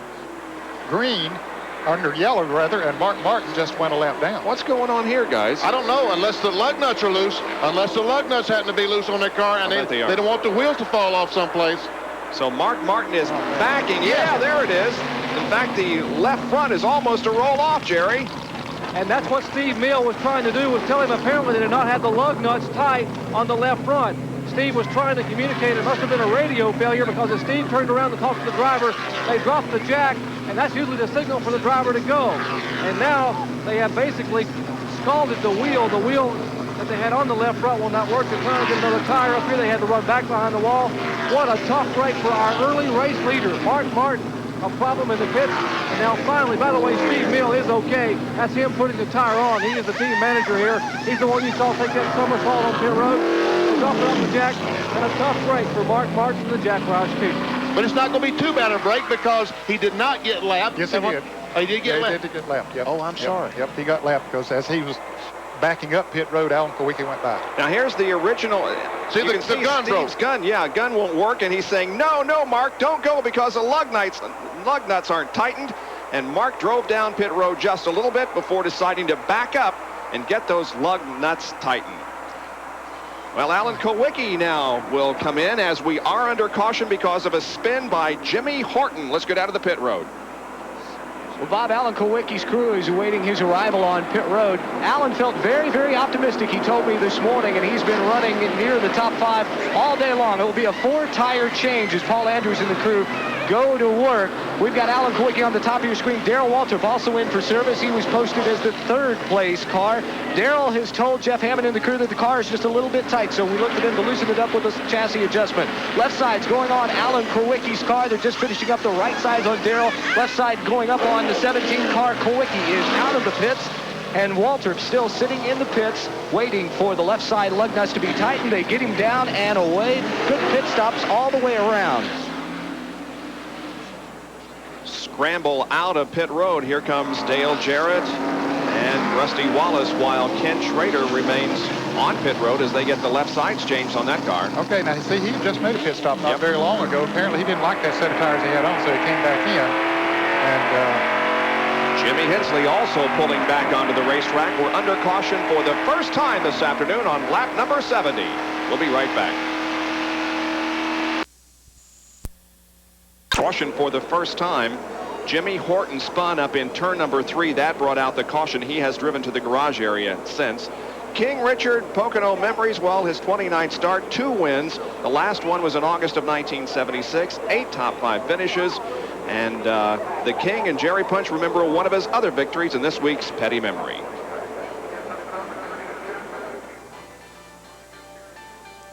This Richard Petty Memory is brought to you by the First Brands Corporation, makers of STP Son of a Gun Protectant. While most fans know his historic 200th career victory came at Daytona in 1984, many don't realize that Richard earned win number 100 at a unique site. Bowman Gray Stadium in Winston-Salem, North Carolina, 1969, quarter-mile flat asphalt track around the football field. And, you know, it was just a situation we was running forwards. We ran forwards that one year just in '69, and we won, I guess, 10, 11 races that year. But just, you know, we was just running races and winning races and didn't think about 100 being that special. Nobody else had won but 50 or 60 or whatever they'd won. If you don't like the looks of your car, of the pit area, and there are some Richard Petty fans that have gathered here from Stormville, New York, it looks like. Wow, what a bunch. That must be the whole crowd, the whole town. Let's take a look at this incident that occurred on pit road during this caution when Mark Martin came in for what appeared to be a routine pit stop. But watch Steve Meal now on the left front of the car. He's on the rear. Steve Meal is on the rear. The left front guy starts to tighten up the wheel, but he gets a lug nut, Jerry Punch told us, jammed up in the gun. So he's beating the gun on the ground. Steve Meal sees the problem, and he's trying to tell Mark, no, don't go. And he gets his hand hung in the car. He finally lets go and does a header. Ooh! Boy, he's lucky. Not much for him there. Well, I'm glad he's okay. He tore up his shin guards, it looks like, a little bit, but hey, he's okay. Didn't shake off something more serious than that. Well, fellas, they are a lap down, but I would think that they feel pretty confident as fast as that car's been running that they'll be able to get back in the lead lap. Yeah, he's back in 24th position, but will be able now as they line up for a double file restart to perhaps get that lap back. Here comes the field off of corner number 3, and the leader of the race is Ernie Irvin, according to the scoreboard. The 26 car, Brett Bodine, the Quaker State Ford, according to the board, is a lap down. Yep, he's on the lead lap, but at the tail end of the lead lap. That's right. Yeah. He's out there trying, and he got back out of the pits first, so he could start up there in that position. He just hopes that a caution comes out again here pretty quick before Ernie Irvin gets up there too. And Kyle Petty is running in second place. We see Kyle in the 42 car, the mellow yellow Pontiac. Michael Walter to 30, the Pennzoil Pontiac, is a lap down. Davey Allison is third.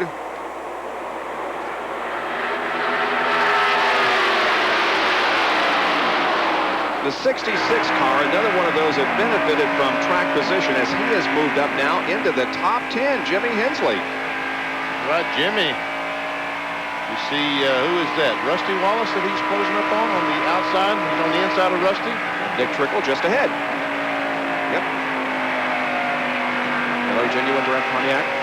Here's our Napa Field summary. Look for your favorite driver where he was running last lap just before we went green. 14 cars on the lead lap with Rick Mast a lap down in 15th. Mark Martin, as you can see now, 17th position as he is trying to get back on the lead lap after having, without question, the superior car in the first 70 or so laps of the race before that unfortunate pit road incident. Well, Bob, before they started making that round of pit stops, we had about 23, 24 cars in the lead lap.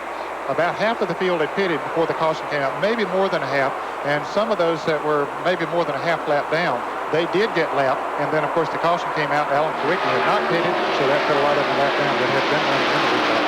And here comes Mark Martin. He got in front of Davey Allison. Now all he's got to do is pass the 7 car, and the 28, the 42 car, And then the 4 car. and then the 4 car. He'll be, when the caution comes out, he'll be back in good shape. Sounds easy, but believe me, folks, it's not that easy. That can be a tough, tough chore. There we see Mark Martin jumping on the inside, trying to get on the inside of Michael Walter. And meanwhile, here's Alan Kowicki, who was, along with Mark Martin, had one of the better cars before the caution came out. Even with that caution period, we are still on record pace. We had only one caution. By the way, the record for fewest number of cautions at this track was 1 for 3 laps in July of 1978. Well, the 26 is now a lap down. Ernie Irvin, the Kodak Film Chevrolet, was able to get behind. So Kyle Petty trying to get inside, and yes, Brett knew he was there. Let him go. Brett shown in the 14th position, so now 13 cars are on the lead lap. This is the 6th consecutive race that Ernie Irvin has led a lap, and Mark Martin is on the move. He's definitely on the move. I imagine he's got a little bit more than incentive than most the rest of them right now, because he's got to be a little bit warm. And here comes Alan Kowicki looking to the inside of Brett Bodine there in turn number 1, trying to put him a lap down. we saw our pole sitter, Kenny Schrader, way back there, so he must have made a late pit stop. He did. We saw him come in the pits late there and change tires again. We understand that Dale Earnhardt is back on the track, but boy, he is many laps down. He sure is. 33rd position. He had completed 49 laps when he came in, and we're on 75, so that's how many laps he is down. He was behind the wall for just a little over 28 minutes.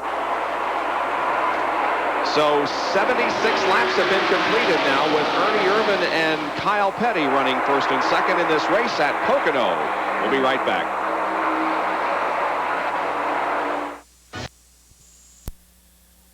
Kyle Petty running in second spot, and Alan Kulwicki is in third at the end of 78 of 200 laps in this Champion Spark Plug 500. ESPN Sunday Night Baseball. Hey, the Cincinnati Reds are on a roll. They have taken the lead in the National League Western Division, and they meet their arch rivals, the Los Angeles Dodgers, tonight at 8 o'clock Eastern Time, live on ESPN Sunday Night Baseball, and then at midnight tonight. Join us for the Grand Prix of Canada from Montreal. We'll be on at midnight Eastern Time. I was up there for Speed Week late last week, and boy, the city is all abuzz, and Nigel Mansell's trying to add another victory to his column this year. Ayrton Senna is trying to win one. Midnight tonight for the Canadian Grand Prix. Here's Tony Glover as he's watching his driver Ernie Irvan lead this race. John? Hey, Bob, it looks like Ernie's got things pretty much the way he wants it, right? No, wrong. You got that. After about 8 laps into the race, the car developed a push. They still haven't gotten rid of it completely. The car is still tight in the turns.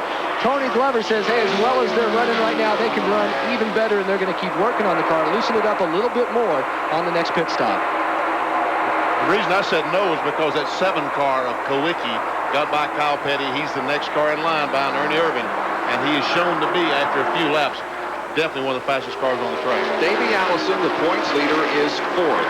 Dale Earnhardt, second in points, 33rd. Elliott is 6th, Harry Gant 28th, and Alan Kulwicki is 3rd. If the race were to end right now, Dale Earnhardt would trail Allison by 124 points. And at the beginning of the race, Dale was only 28 points behind. So it hasn't been a good day for Dale Earnhardt, but we'll watch him try to pick up some more spots. He came back into the race in 33rd position. Well, Harry again, I mean, he's not really had any problems other than the fact that the car just is not running that well today. There we see the leader, Kodak Film Chevrolet on the left. That's the yellow car. And right behind them is Alan Kulwicki, the Hooters Ford, in second place. Did I hear somebody say they had to change the battery on the 33 car? Yep. Look at Morgan Shepherd. Well, Morgan, nothing happened to him, I don't think. I think Morgan, he's many laps down. Darrell Waltrip knows that. He's not going to take any chances right now. Darrell's running up there in the top 10. In fact, he's running in the 7th position right now. He feels that he's in shape to win this race. He's not going to mess with somebody that's several laps down. Right behind him is Eric Cope in the number 10 car, still having a good run. Meanwhile, there's Dale Jarrett down on the inside, trying to make it 3D. There's Cope. Careful, Derek. He had his hands full for a second there, guys. Sure did. He is down a lap, by the way, in 17th position. 13 cars on the lead lap. Ooh, here's some side-by-side. That's Dick Trickle, and boy, he's so close to that car. Oh, it's Cope. I see that Trickle probably pulled up behind Cope and got him loose. That's why he has his hands full coming off that number 1 turn down there. Trickle is being shown in the 19th position, 1 lap down. We mentioned that he had made an early green flag pit stop, and he is one of the drivers that went a lap down as a result of the green flag pit stop. There's Rusty Wallace, Michael Waltrip, and there is Ken Schrader, the pole sitter for this race, eligible for $53,200 in Unocal bonus money. Jerry? Well, one of the reasons you see Kenny Schrader mired back in about 15th spot right now is because he came back in the pits under the yellow flag just moments ago to change all 4 tires. And he had just been in about 2 laps before the yellow came out to change 4 tires, but he developed a vibration. So a break for Schrader, the yellow flag, actually an advantage for him to be able to come back in under the caution and change 4 tires. And now he's trying to pick them off one by one and not abuse the car. He still has one of the best cars here today and has a good shot at picking up the win. And the 7 car of Alan Kulwicki is closing in on the leader, Ernie Irvin. It's now down to about 3, make that 2 car lengths. And we're getting closer to the halfway mark. If you've entered the Gillette Halfway Challenge and you're called at home and can name the driver who won the Gillette Halfway Challenge Award, you'll win a new Chevrolet Lumina. If you enter the contest for next week's Miller Genuine Draft 400 at Michigan on June 21st, write to Gillette Halfway Challenge, Post Office Box 2246, St. Petersburg, Florida, 33731-2246. You must be 18. We must receive your entry by Saturday, June the 20th to be eligible for next week's Gillette Halfway Challenge. Ernie Irvin. Excuse me? Let's all talk at once, guys. Go ahead, Bob. You go ahead. You're our leader. I wasn't even attempting to talk. And we are 17 laps away from the halfway point now. And Ernie Irvin is not shifting. We talked about shifting the cars that are and aren't. Ernie Irvin supposedly is not shifting. Alan Kulwicki told me he does shift twice a lap. So Ernie Irvin looking for his second consecutive win in NASCAR Winston Cup competition. He came home the victor last Sunday on the road course at Sears Point. Mark and my relationship goes way past this. Pocono International Raceway near Long Pond, Pennsylvania. Live coverage of the Champion Spark Plug 500, stop number 13 on the NASCAR Winston Cup Series for 1992. Our Speedworld coverage is being brought to you by Goodyear, #1 in tires. Race continuing and nearing the halfway point, as a matter of fact, as Alan Kulwicki has gotten around Ernie Irvin, and Kulwicki picks up the lead here in the race. And just a moment ago, we saw Kulwicki. He did this down in turn 1. He got inside Ernie Irvin, took the spot away, and now Mark Martinez really has his work cut out for him because Kulwicki has shown to be the fastest car on the racetrack. It's going to be tough to catch him and pass him. Well, it is. I think Mark might have been gaining a little bit on Ernie Irvin when he was leading the race, but I agree. Once the Kulwicki's got out there, I think it's going to be awfully tough for him. He is the next car behind him, but there's a good bit of space between him there. You can see how much he has to make up to get up there to the 2 leaders. The pass occurred in turn number 1 a couple of laps ago, and here's how Alan got by Ernie. About the braking point, Kulwicki dives on the inside, takes that preferred line. Nothing Ernie could do except back off and let Alan go. Fall in behind him. And we can see that he's already put, 4 or 5 car lengths on the 4 car. Average speed. Yeah, almost 5 miles an hour faster than the track record. Over 147 miles an hour is the speed of this race. Only interrupted by a caution 1 time. That was for a spin down in turn number 3 by Jimmy Horton. Well, some of the guys in the pits told me this morning that the average speed that laps would be about 2 miles an hour, or about 1 mile an hour, or 2 miles an hour faster than last year because the tires are better, the cars are better. The pace is just faster this year than it's ever been, as witnessed by Schrader's track record in qualifying. There's Darrell Waltrip now, and he is in 5th position. Is he trailing something there? Yeah, something's loose, flapping around in the breeze. What is that? Doesn't look like it's part of the bumper, does it? No, it doesn't, because the bumper's still orange all the way across there, unless they painted underneath there before it came off. I don't know. Unless the right side of the bumper has come loose, and maybe we can see as we go down the back. We should be able to get a tighter shot of it here. Yeah, the bumper is, that's just a piece of rubber covering over the bumper or something, and it's now, broken's come loose. I'll tell you what that is, guys. That's the license plate holder that's come loose on that. Here's John Curtis. Hey, you may be right. Just talked to Jeff Hammond, and he said that someone hit him in the rear end, and it's a piece of the aluminum that's bent up off the bumper. He says it should be no problem, although he's not too happy about the little love tap. Now, Darrell Waltrip continuing to run in 6th position here. Kyle Petty just moved around Davey Allison and took over 3rd. As they came off of turn 3. CDW. And right behind him is Bill Elliott in 7th. Bill's looking at that thing and said, "Don't come off and hit my windshield." He doesn't know exactly what it is, whether it's metal or fiberglass or what it might be. Probably wouldn't do any damage to Elliott's car, except he would scare him to death. Yeah, especially if you were going into turn 1. There's the interval between first and second, Kulwicki and Ernie Irvan.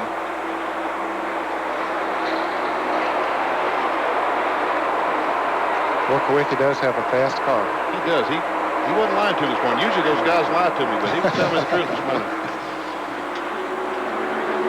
And there is the third place car of Kyle Petty, and right behind him is Davey Allison in fourth. Yeah, Kyle's had a good run, hasn't he? Yeah, he just went around Davey the last lap. Now here comes the 28 car right back up on his back bumper. And here comes another Napa field summary for you. Running down the entire field the way it was positioned last time around. I was here pole sitter Schrader back in 8th spot. Jimmy Hensley still in the top 10. Yeah, doing a fine job. 13 cars on the lead lap. Mark Martin is still a lap down. He may be one of the fastest cars on the racetrack, but has not yet made up his lost lap. Richard Petty running in 20th position. A lot of cars that are just one lap down. And as I said earlier, many of those got a lap down as a result of making green flag pit stops. Then the caution coming out. Alan Kulwicki had not made a pit stop. He was the leader of the race at the time. So that they got caught up in that situation. There's Dale Earnhardt. He is 27 laps down, but he is back on the track, still in 33rd position. And there are the cars that are out of the race. We saw the 21 car was in front of Dale Earnhardt, so I'm sure he's going to pass Morgan Shepherd in the rundown, so that'll be one spot he'll gain. Well, Shepherd's back out there running again. Is he back again? Yeah, he did come into pits for a while again, but he is, I saw him just a moment ago. The Mellow Yellow Pontiac, Davey Allison, 7-star Ford Thunderbird, two of the brightest young stars in Winston Cup racing. There's Alan Kulwicki on the left, the leader. Ernie Irvan, second place on the right. And John Kernan has a comment on Alan Kulwicki. It's a comment that comes from Tony Glover and Ernie Irvan. You know, we listen on the scanners and pick up some of the conversations between the crew chiefs and the drivers. Just a minute ago, Ernie radioed in and said, "Tony, why is that 7 car running so fast?" Tony got back on the race and says, "Hey, I have no idea why he's running so fast, but I wish I did." He is fast. Yeah. Kulwicki has finished in the top 15 only twice here at Pocono in 11 tries. Here's a battle for position as Darrell Waltrip heads down to the inside of Sterling Marlin. They go through the corners side by side, and Bill Elliott is looking on from behind. Marlin been running in 5th position. Darrell Waltrip trying to take it away, and I believe he's got it. Well, maybe not. Sterling has other ideas, yeah. This is 5th and 6th position that's being contested. 5th, 6th, and 7th. Now then, is Sterling going to dive in the corner in front of Darrell? Yep. He did. Good competition. We are coming up on the halfway point in less than 8 laps now as Alan Kulwicki leads at the moment over Ernie Irvan. Back in a moment.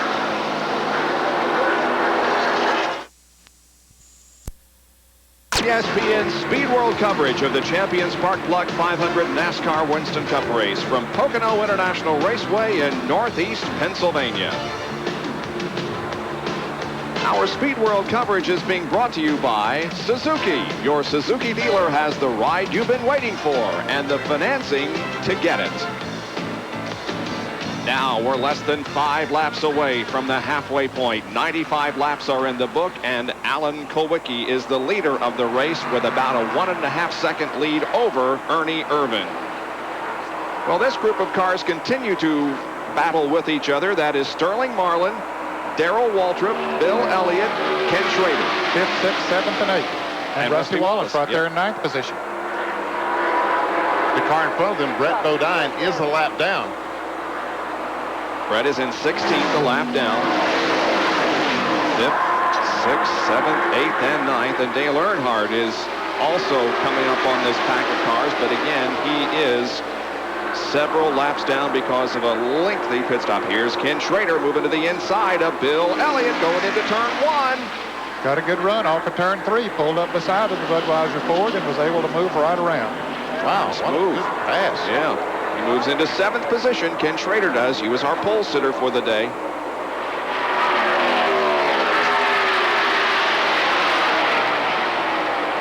Sterling Marlin remains 5th. Darrell Waltrip 6th. Schrader 7th. And Bill Elliott 8th. Rusty Wallace is 9th. Jimmy Hensley is 10th. Dale Jarrett's 11th. Well, this is car number 94 of Terry Labonte. Our Western Auto race recap. Alan Kulwicki, 13 of the first 96 laps he had led. One caution for 4 laps. That was when Jimmy Horton spun down in the 3rd turn. 13 cars on the lead lap, 9 leaders, 7 lead changes, and a 147.8 mile an hour average. There are the lap leaders: Schrader, Martin, Bodine, Brett, Gant, Elliott, Kulwicki, and Irvin. Those that have dropped out of competition include Jimmy Means and Ricky Rudd, and on down the line. Now let's take a look at our standings in the Western Auto Mechanic of the Year contest. Tim Brewer from Bill Elliott's team is on top. Just 4-point lead here over Tony Glover. Larry McReynolds is 3rd, Kirk Shelmerdine 4th, and Steve Meal from Mark Martin's team is in 5th position in the Western Auto Mechanic of the Year standings. Man, what a scramble we've had here for the last couple of laps. Those guys 3 abreast a moment ago, and Schrader took over that 5th spot. I guess that's 5th we're talking about, isn't it? Yep.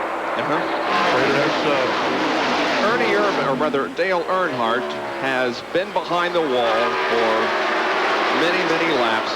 He is out there, though, and just trying to stay out there as long as he can and finish as high as he can. That's the first thing he's trying to do, is stay out there as long as he can and get as many points as he can, because he's learned how to get these points. Over the years, he gets points as well as anyone. But right now, this is also ego talking. He wants to show these guys, hey, I was a good race car today. I'm not a 30th place car. I'm a good race car. That's why he's trying to pass these guys.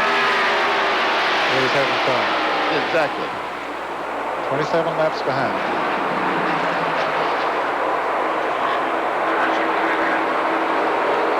Ken Schrader leading this group of cars in 6th position, and Jerry Punch has a comment. Guys, we were speculating a minute ago why Alan Kulwicki is running so well here. And you know, most of the cars that come here, the drivers like Kenny Schrader, others, they bring their Dover or possibly their Charlotte cars. We're getting ready for the halfway next time by for Alan Kulwicki. Lap 99, lap 100 coming up.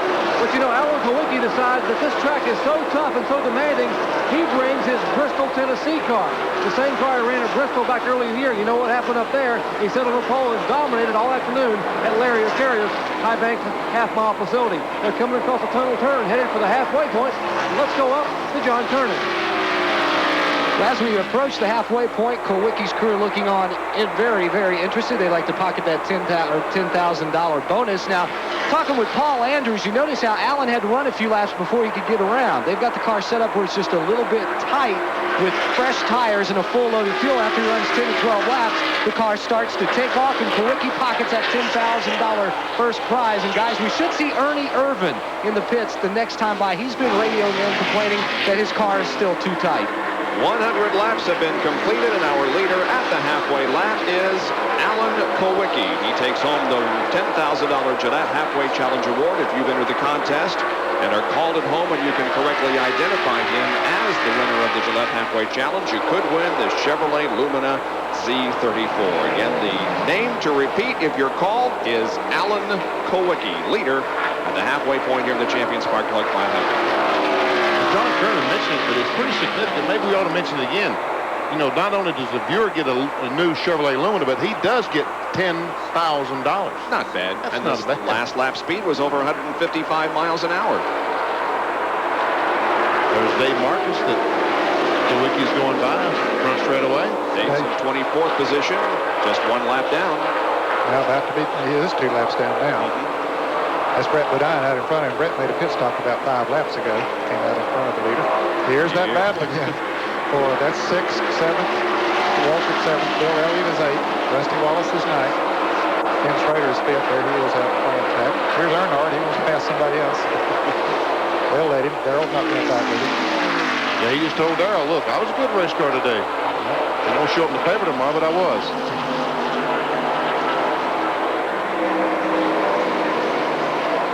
Now he's got his sights set on Sterling Marlin. Average speed going back up, Bob. Yeah, still on record, 148.2, and the record is 142.5. And the Bill Elliott car and Darrell Waltrip waging battle out there, and there's Rusty Wallace there in the Miller Genuine Draft Pontiac number 2. Ernie Irvin is in the pits. 2nd place car, Ernie Irvin, on pit road, headed for his third routine pit stop of the day. Here's John Kernan. Well, they weren't ready for him on lap 101, so Ernie will come in on lap 102. It'll be a 4-tire change. He wants him to loosen up the cars because he's been fighting the push all day long since about the 8th lap. Ernie throws the drink can out of the window. They will go to the left side and make a few turns on the left side, make that chassis adjustment we were telling you about. 4 sticker tires going on as work continues on the number 4 car. Let's go down pit road to Kyle Petty's pit, and Jerry Punch. Ernie's away. As Ernie Irvin leaves pit road, Kyle Petty has already changed right side tires. The Mellow Yellow crew, Felix Savanastone, Pontiac Grand Prix. Changing now left side tires. Good run for Kyle Petty. Great pit stop down here for Robin Pivert and the crew, and Kyle speeds back toward turn 1. About 22.5 seconds, Jerry. That was almost 4 seconds faster than Ernie Irvin's crew. They were a little bit slower than normal. Davey Allison now comes down pit road. He was running in the 3rd position, had moved up to 2nd when Ernie Irvin made his pit stop. Most of them will be coming in here very shortly. Greg Sachs coming in right now as well. Here's Davey. Stopping down toward turn number 1, and the crew going to work on the right side of that car. Right sides are off. Now the jackman checking. As soon as he gets a nut tight, he lets the car down and bounds around to the other side. See, in NASCAR racing, you can only use one jack. You can't use another jack on the left side. He has to take that jack all the way around. We see Big Eric back there trying to knock the spoiler down a little bit to loosen the car up. Look at that pit stop, fellas. 20.4 seconds. That'll get you some spots on the racetrack. Great stop. There's Derek Cope also on pit road for his routine maintenance. 16th position when he came in. There we see a adjustment on the rear. Now his car was a little bit too loose because they tightened that car up. And away he goes. Ed Musgrave coming in right now. James Hilton. Here's Greg Sachs following Derek out of the pits. And I expect we'll see a few more.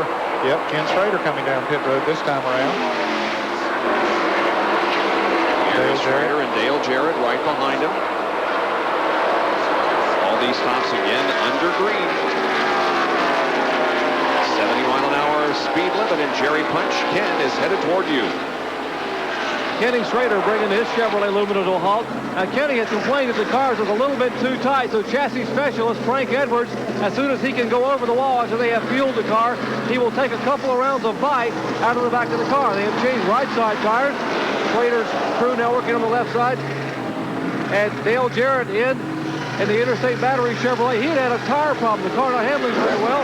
As Kenny Schrader is down and away, the crew now still working up pit road on Dale Jarrett's car. He is off the jacks. He burns the tires and a little smoke, but he is headed back to turn 1. Well, Jarrett had a 21.1 pit stop, and Schrader was right in the same 20.8, so he was just a shade faster.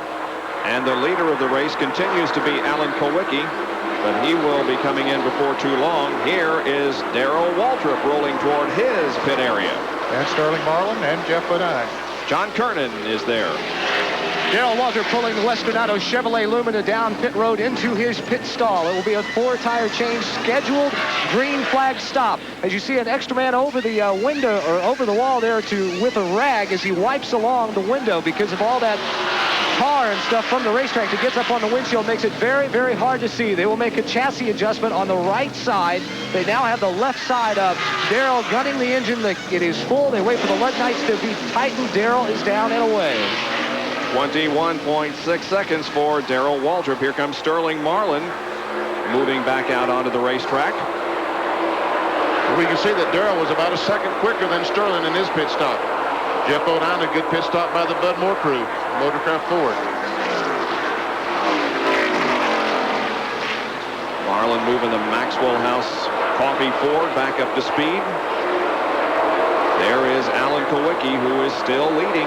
Now, Kyle Petty made a pit stop. He just passed Alan Kowicki, got back in the lead lap. He had gone a lap down when he made his pit stop, but you can see how far away he is pulled with those new tires on. So Alan don't want to stay out there too long and let those fellas that made those pit stops run too many laps on those fresh tires because they're gaining about a second a lap on it. I would think he would make his pit stop this time. Yep, he's on the brakes and around turn number 3, headed toward John Kernan and Alan Kowicki, the race leader, coming in. Paul Andrews and the crew waiting for Kowicki to come down pit road. As we told you, the speed down pit road, 70 miles an hour. They're pitting about 2 laps earlier because they see just the difference that those brand new tires make. They will go to work on the right side. Left side lug nuts coming off. Once again, a lot of tar gathered on the front grille. Bill Elliott is also coming down. He had just moved into the second spot on the scoreboard. So they swing around to the left side of the car. Kowicki's crew going to work. It looks like a pretty good pit stop going on as they got all 4 tires on, 2 cans of fuel down to Jerry Punch. And although Mark Martin had lost a lap because of a problem with an air wrench, he led 51 in the first 100 laps. He is now still 1 lap down. So they have made their pit stop, and he puts it back in gear and peels away as Bill Elliott's Budweiser crew getting left side tires up there. Tim Brewer and the rest of the Budweiser crew putting left side tires. Junior Johnson on the machine. Bill Elliott now off the jack and making his way back to turn 1. He was running second, but now having completed his pit stop will fall back in the rotation. Gentlemen? Well, let's try to determine who's leading this thing, Ned. Well, I think Rusty Wallace has not made a pit stop, so he should be the leader right now. At least I didn't see Rusty come in. Here he is right now, yep. Yep, and coming into the pits. He stayed out there and got his 5 bonus points. And Jimmy Hensley's going to take over the lead. Hensley has not made a pit stop. He goes down across the start-finish line first this time. Rusty slow, bringing that car down 70 miles an hour. He's coming down to you, Jerry Punch. And the same car Rusty used to win at this track a year ago, back this time with the Miller Genuine Draft colors on it. Eddie Dickinson and the crew now changing right side tires. Expected to be a routine stop. Left side lug nuts coming off. They scamper around. Now jacking the left side of the car up. Right side tires being laid down. Bill Wilburn and the rest of the crew now having put the left front and left rear tire on, getting the car full of fuel. Rusty Wallace now off the jack, down and away, having pitted on lap 108. 22 and 9/10 seconds for that pit stop. Jimmy Hensley is the leader. When it all shakes out, Davey Allison is going to be in the lead with Ernie Irvin right on his bumper.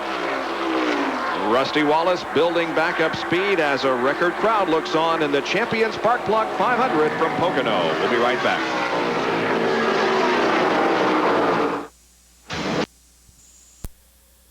International Speedway, and follow that with the Pepsi 400. Live coverage as we reach the halfway point of the 92 season. Live coverage 10:30, the Richard Petty Special on Saturday, July the 4th. Well, after all of the pit stops, it is Ernie Irvin leading Davey Allison and Alan Kowicki. Yeah, Davey came out ahead of the car number 4 of Ernie Irvin, but Irvin passed him about 4 or 5 laps ago, and everybody has made pit stops. Well, Harry Gant is the last one to make a pit stop, but he was already a lap down, so he had not taken the lead. Jimmy Hensley pitted a couple laps ago and took on 2 tires. And Davey Allison did not lead a lap. He was in front of the 4 car, but when he was in front of the 4 car, Hensley was the leader. 4 car passed the 20, and then Hensley pitted, so Davey still hasn't led a lap today and received those 5 bonus points. Now, Alan Kowicki stayed out there a little while, and we mentioned how much faster they run on fresh tires, and so he lost a little bit to those guys, made a good pit stop, but he has run them back down now. Kowicki looking to the inside of Allison going into turn 1.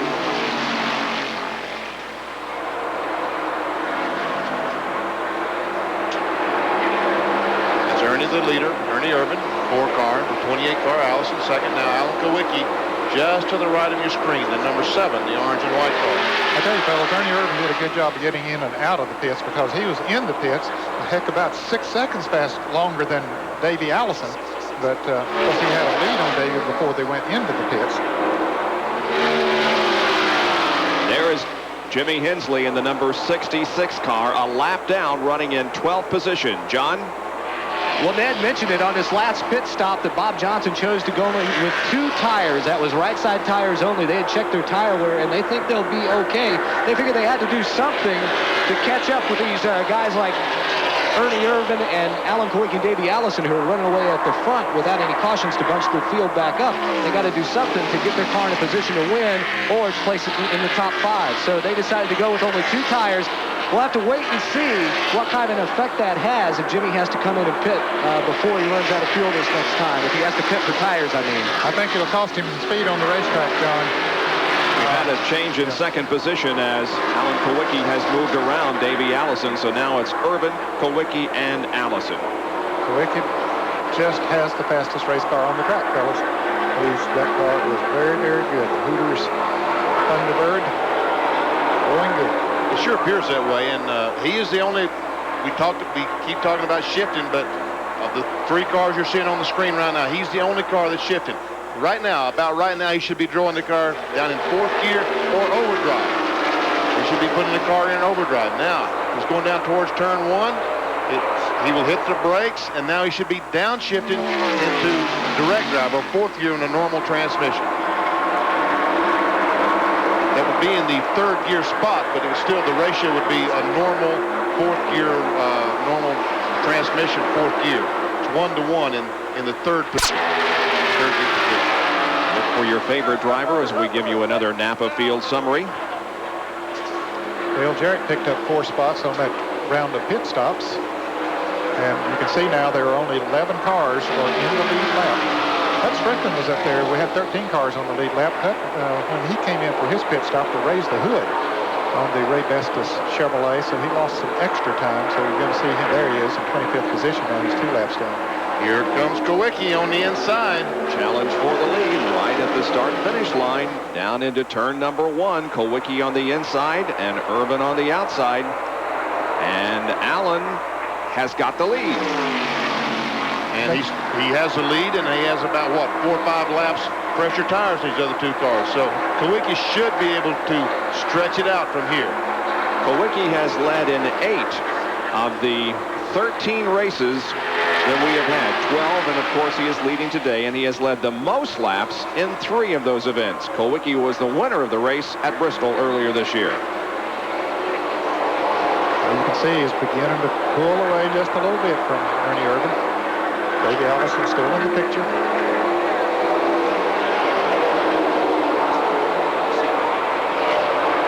Here we come off the flat turn 3. There's Martin. Martin still with Baldwin Ford is a good race car, but a lap down. He's picking up on those fellas a little bit right now. He is, yes. Don't know if he can pick up on Kowicki once he's got the lead, as we saw a little bit earlier, Benny, but he has gained some since that pit stop.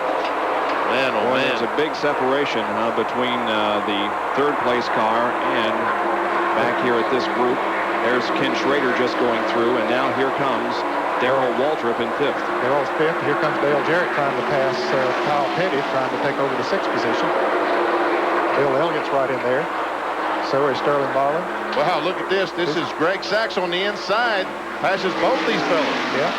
He's 15th, a lap down, but Sachs's car is running well. Yes, it is. Kyle Petty lost 3 positions right there. He went from 6th back to 9th. Sachs, the Kellogg's cornflakes car running awfully well. But again, a lap down to these cars. I can remember Greg having some really good finishes here. Good runs, I should say. Well, now he's one of those drivers that got caught up in that situation. He had made a pit stop, a green flag pit stop, and then the caution came out, and that cost him for that. Well, let's give you another indication of just how Alan Kowicki was able to close the interval and pass Ernie Irvin for the lead. There is Irvin running in 2nd. Our Big A Auto Parts on-track interval. We timed laps 110 through 114. And look how Ernie Irvin knocked off from, or rather Kowicki knocked off from a 2.5 seconds. Down to 1/10 of a second. Before he finally went around. 1.4 seconds in 5 laps and 1 run, and away he went. Pretty impressive. It is impressive. Sorry. And a recheck of NASCAR scoring has put Jimmy Hensley back on the lead lap. He is now in, let me see, he's now in 11th position. Hensley is now in 11th, back on the lead lap. We'll be back with more live coverage in just a moment from Pocono. What's the... Follow is out. Rusty Wallace blew as he came down the main straightaway here. Now there's fire scene at the rear of that car. Rusty Wallace bringing out the 2nd caution of the day, and he's going to get the thing off the racetrack. No, he's driving to a fire truck. And trying to get it stopped as quickly as possible. He's trying to find a fire truck. He said there must be one over here somewhere. Well, got it down as close as he could to the inside, out of the way there, but it didn't find one. You see one back there. Is that one in the right-hand corner? Now he gets out. He'll get his fire extinguisher out. No, I believe the fire has extinguished itself maybe when he got on the grass. Rusty scrambles out, uninjured, checking over the damage. But it's all over for Rusty Wallace, who was running in the top 10. And this is what happened as he went into turn number 1. Well, we can see that something has broken the oil pan, and the oil has come out on the exhaust system, and we can see the flames. And man, oh man. Now Rusty has got the hood up, and he's trying to survey the situation. Well, he's part owner of that race car, and he wants to check it out. And then he knows the race car, too. He knows what he's looking for, and what if he sees something out of the ordinary, he'll know what it is. But as he went down the front straightaway here, we saw a big puff of smoke come from the Miller Pontiac, and we knew it was all over, and then we saw the fire as he went into turn one. Okay, the caution is out, the pits are open, and here they come. Wholesale pit stops being made as Alan Kowicki and Allison and Irvin and Mast and Schrader, Gant, Darrell Waltrip all come down pit road for another stop. I don't think Mast and Gant were supposed to come down this time, fellas. They're not in the lead lap. Lead lap. That's right. Let's go to John Kernan. Ernie Irvin is in for a 4-tire change. Now they will go ahead and change tires in the fuel, and then they will likely come back on pit road. They're waiting on a carburetor. Just a couple of laps ago, Ernie's car began to miss. Jerry? And the Davey Allison crew, they are working very hard. Larry McReynolds has told them this is our chance to beat him in the pit. If we win the battle on pit road, we can lead a lap and pick up those very valuable 5 bonus points. And indeed, that's what just happened as Allison's car is leaving. Behind him is the car number 7 of Kowicki. Waltrip is leaving, the 11 car, Bill Elliott, the 22 car of Sterling Marlin. And Larry McReynolds' strategy here in the pits, guys, as best we're going to do, he said, we need a good pit stop right now. A good 4-tire change will put us up front. We'll lead a lap and get 5 points. And guys, that's how you win a championship. Well, it is. You look for a point everywhere you can, and he may have picked up 5 points for leading this coming lap. We are under caution, and that's the reason Rusty Wallace's car developing an engine problem. He's being pushed toward the garage area. Back with more in a moment. Prepare your... For the second time this afternoon, Rusty Wallace has an engine problem down in turn number 1. Our Speedworld coverage of the Champion Spark Plug 500 at Pocono is being brought to you by Goodyear, number 1 in tires. And by ESPN Home Video, producers and distributors of Richard Petty and STP, available at video and retail stores nationwide. John Kernan has a report from Ernie Irvin's pit. This is Ernie's second time in. They changed tires last time out. This time they checked under the hood for the plug wires. The car had picked up a miss just a few laps ago. They're going to pit again and check the float levels on the carburetor. The problem is they think they got a bad carburetor, Jerry, but they may not have one to replace it. They may have left the one that they needed in California. And John, we're standing by with one of the most versatile race drivers in all of America. No stranger to any of the fans watching, Dwayne Poncho Carter. And Poncho, your grand marshal today here for the Champion Spark Plug 500. If it has wheels, you've driven it. Stock cars, sprint cars, midgets. This little cast of a souvenir from Indianapolis this year. Well, it certainly is. Had a little problem the last weekend of qualifying. I was running for Himmelgard Burn. The suspension broke, put us in the wall, and ended up with a broken arm, but nothing that won't heal. Now, rumors are you're going to come stock car racing. You tested at Daytona a year or so ago, and you were among the fastest of all the cars that tested, and you hadn't even been in a stock car but a few laps. Well, run a little bit anyway, but we had a program put together to do the whole 91 series, and it fell apart, and I really haven't given up that desire to do that. So with some good fortune, there's a good possibility might be able to get that resurrected for this year and maybe do some more. Poncho Carter, the Grand Marshal here for the Champion Spark Plug 500, a spokesman for the Champion Highway team. We'll be back with more from Pocono International Raceway in the Champion 500 after this. He's waiting about a car length and a half behind. Our second, nope, one more lap to go. Here are the top 10 after 123 laps. Davey Allison is your leader, followed by Alan Kowicki, then Schrader, Waltrip, and Elliott. In the second 5, it's Jarrett, Marlin, Petty, Hensley, and Labonte. While we're under caution, we'll take another break. You say your eyes are red, irritated, dry? Don't hide them. Help them with Clear Eyes. It gets rid of the redness and has an extra moisturizing ingredient, too. Clear Eyes. And for allergies and colds, Clear Eyes ACR.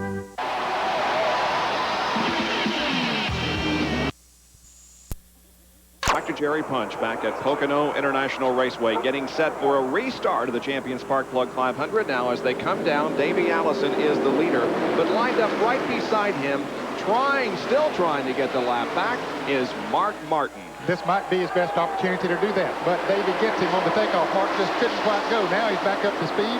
Down on the inside, Brett Bodine gave him a little bit of a push. Let's see if he can get into turn 1 first. This might be his best opportunity. Yep. Yes, he does. Yep, Mark Martin is at the moment back on the lead lap. He needs a caution here right quick because he knows Alan Kowicki is back there, and Alan has been so strong.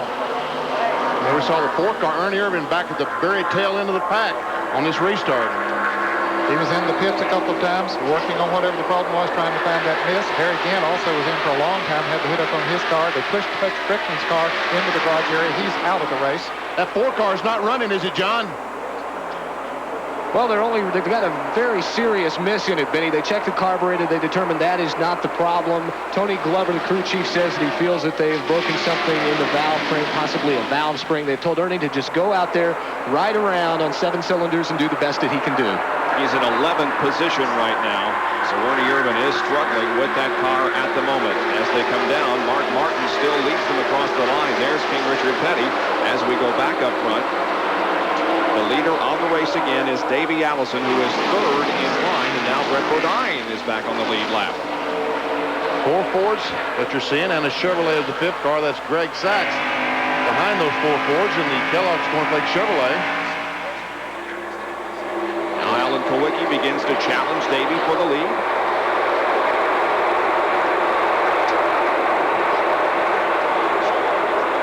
Down in the tunnel turn.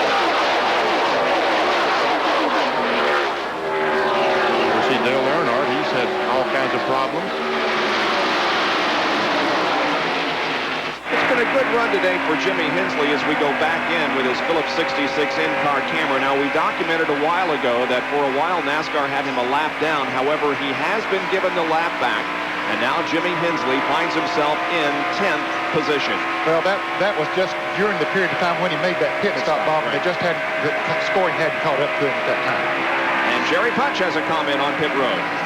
You know, Jimmy Hensley has impressed a lot of people since he took over that ride there for Cale Yarborough. You know, interesting fact is a lot of the other car owners in Winston Cup Racing have been impressed as well. In fact, a lot of them are already talking about maybe Jimmy Hensley as a candidate for their ride next year.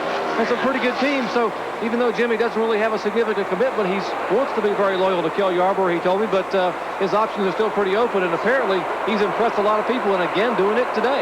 Indeed, he just passed Jeff Bodine. Now, he and Jeff are not on the same lap. Jeff is back in 18th position.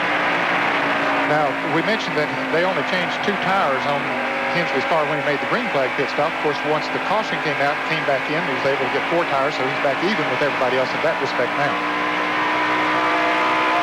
And the telemetry will show that he'll reach over 190 miles an hour down the front stretch.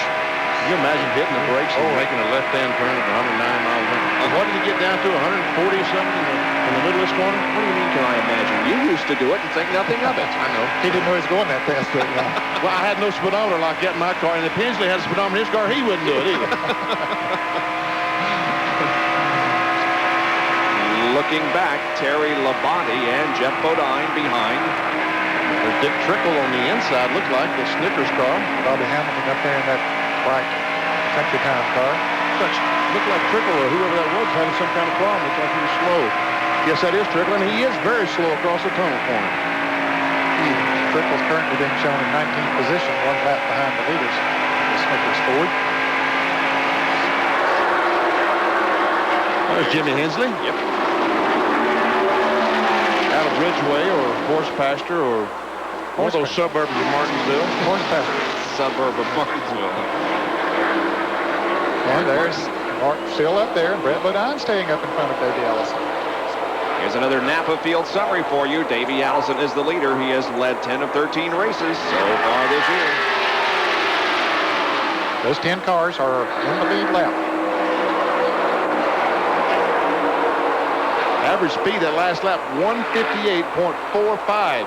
You know, Ned, that's what they used to qualify a couple of years ago. Yeah, it hasn't been long since that would have been the record, really. And that's an impressive run this far into the race.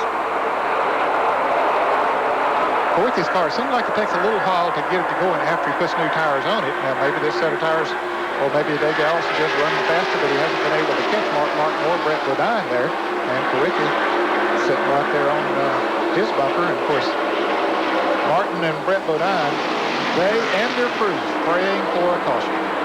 So they really need. There, Rusty Wallace is coming back on the racetrack.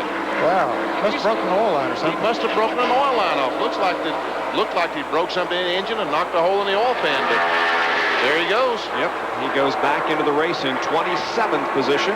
He completed 120 laps, so he is 9 behind as he rejoins the action. Once he found everything, he stripped off himself over there when that car caught on fire. Like earplugs and seat belts, gloves.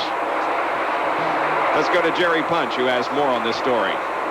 Well, a couple of things. You guys were exactly right on Rusty Wallace. An oil line came loose, and they did not cook the engine. They just took it back to the garage area, filled it up with oil, and hooked another line up, and he's back in the racetrack. But you're also correct in your guess on the problems with the Snickers Ford of Dick Trickle. I just talked to team manager and engine builder Kenny Wilson a minute ago, and he confirmed that they are now on just 7 cylinders. Bobby Gerhardt has taken his car into the garage area out of the race. So that's another position Earnhardt can pick up. Yeah, Dale is still 32nd at the moment, but he's still out there. Gerhardt has been shown in the 30th position. Trickle making his way very slowly down the straightaway. Well, not very slowly, but slowly compared to everybody else. By the national speed limit, he's going fast, but by everyone else, he's going awfully slow. Yes. Exactly.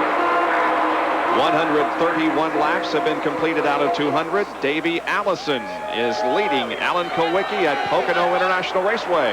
Back with more after this.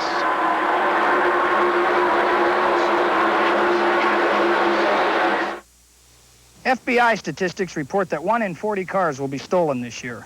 Will your car be next? I'm not an actor. I'm Captain Jack Cleric. This space used to have a car parked in it. The owner will be back shortly to find that his car was stolen. He could have prevented this theft had he installed the club on the steering wheel of his car. The club is a bright red, tough tempered steel bar that cannot be cut and attaches to any car's steering wheel. Once attached, it makes steering impossible.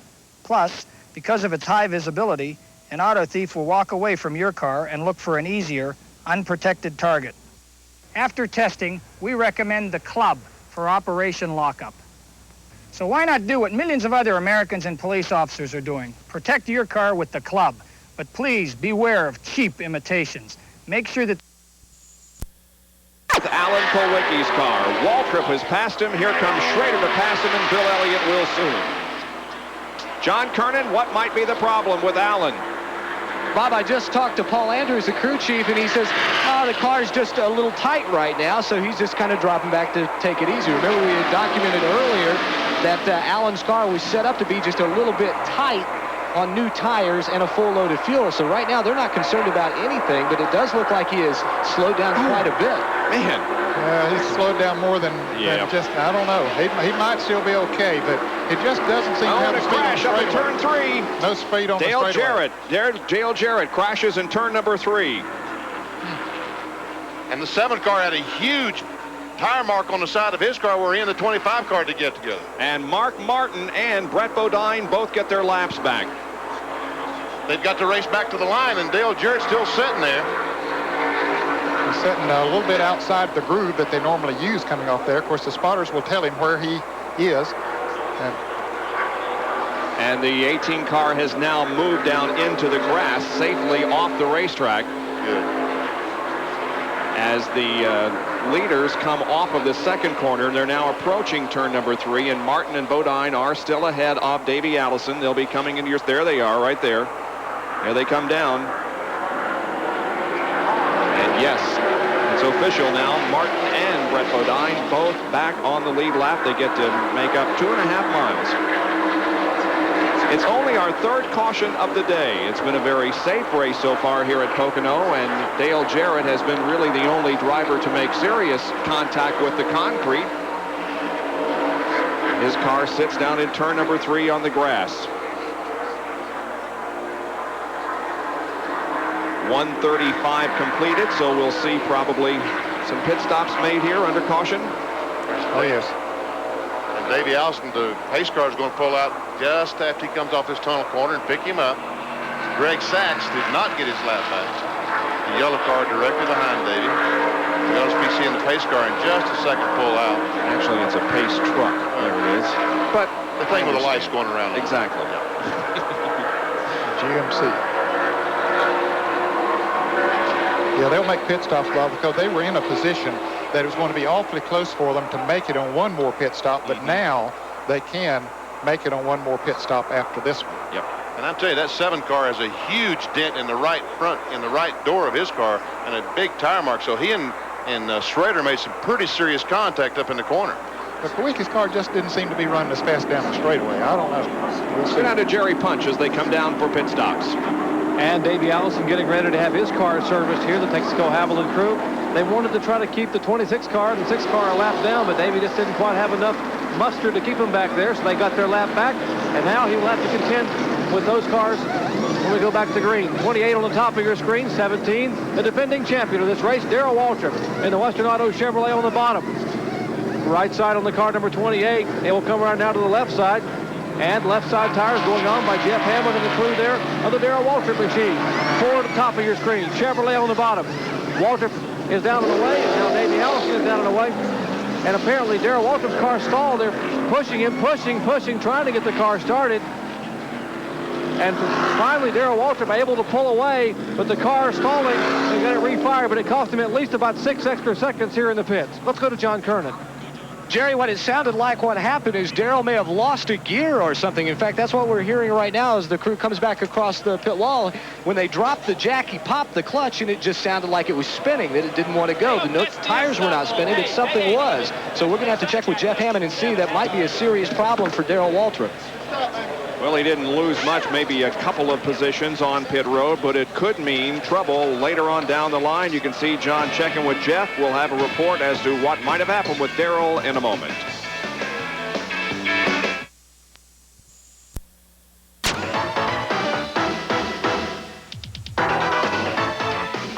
Trackbacks are brought to you by Quaker State. The Big Q is one tough motor oil.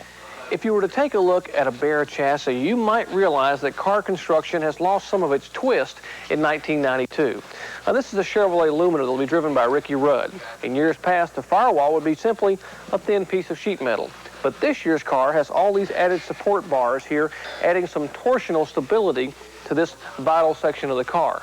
Why add these bars? Well, 2 reasons. One, if the car is struck from the side, here in the front tire, or just behind the front tire in years past, the sheet metal here would collapse, and therefore the front of the car would sort of accordion in. Now, with the stability, it provides more safety for the driver's compartment. And also, with this added stability up front, a minor change, a very minute adjustment, possibly in a shock or spring or wedge, will have a significant change in the chassis and handling of the car. Thereby, a small change here by these pipes adds 2 extra incentives for a driver in 1992. Well, Dale Jarrett has some at least sheet metal work to do as he has hit the wall over in turn number 3. He was able to drive the Interstate Batteries car back into the garage area. Now we're with Jimmy Hensley, and watch up in front as Dale gets a little loose. Sideways, there you can see it, and backing into the outside concrete as Jimmy gives the hand signal to slow down, troubles ahead. Well, Benny, you mentioned there was a big tire mark on the right side of Alan Kulwicki's car, and this is how that happened. Well, it had to come off the left rear of the 25 car, or maybe it's to the left front. They go in this third corner, the flat corner, side by side, but Kulwicki's car just went straight up the hill. Watch, it just goes right up the hill, right against the 25 car, and he's going to push Schrader completely out in the loose stuff. See, Schrader goes way up there. And when the 7 car comes off, and there Bill Elliott goes by, when the 7 car comes down the straightaway, he has a huge donut on the right door. Well, let us not forget about Mark Martin, who now has been able to get back on the lead lap and come around 2.5 miles to join those that are also on the lead lap. Mark Martin ran so well in the early part of the race before a problem on pit road dropped him a lap down, but look out for him when the green flag drops. Oh, well, look at this. Yeah, Earnhardt and Derek Cope getting together there. That could have done a little bit of sheet metal damage on Derek's car, or maybe both of their cars. Huh. Yeah, you see, well, right side of Earnhardt's car, he had some damage. See that Schrader is now the leader of the race. Davey Allison is second, and Alan Kowicki third. Green flag. Bill Elliott running in fourth position. Kyle Petty is fifth. The 41 car, Greg Sachs, has been very fast all day, and now he also is trying to get that lap back. 12 are on the lead lap at the moment. Sachs tries to put himself back and does. Now Earnhardt down there racing. Of course, he's a lot of laps down, but if he can get one back, that might make a difference. Here comes Davey Allison down on the inside. We saw him pass Ken Schrader this way earlier. How's it going to shake out when you get to turn 2? Davey Allison will have the lead. Talk about using every inch of racetrack. Ooh. Earnhardt had to back out of the gas and hit the brakes hard because Schrader came down the hill. He didn't want to hit him in the left rear. Davey Allison does have the lead. You're right, Ned. Well, Alan Kowicki's car seems to be okay now. There he is in the third position. I thought that he didn't have straightaway speed, but it was just because he wasn't getting off the corners too good right there for a little bit. I guess that seems to be okay now. Pole sitter Ken Schrader runs in second position, still eligible for $53,200 in Unocal bonus money. Back in the pack, some passing going on. You saw Sterling Marlin there briefly. He's in sixth position. Now we're inside Derek Cope. He is a lap down in 14th, and just ahead of him is Sterling. Sterling's in sixth place, the Maxwell Ford Thunderbird. And we see the tachometer up to 8,000. About 8,000 RPMs across the tunnel corner. Here's Davey Allison now trying to move on the inside. Greg Sachs to put him a lap down. Yep, isn't going to be able to do it. No, he has to back off, and here comes Schrader back up there. Sachs is trying desperately to stay in front of the 20 car so he can get a lap back in case the caution flag should come out.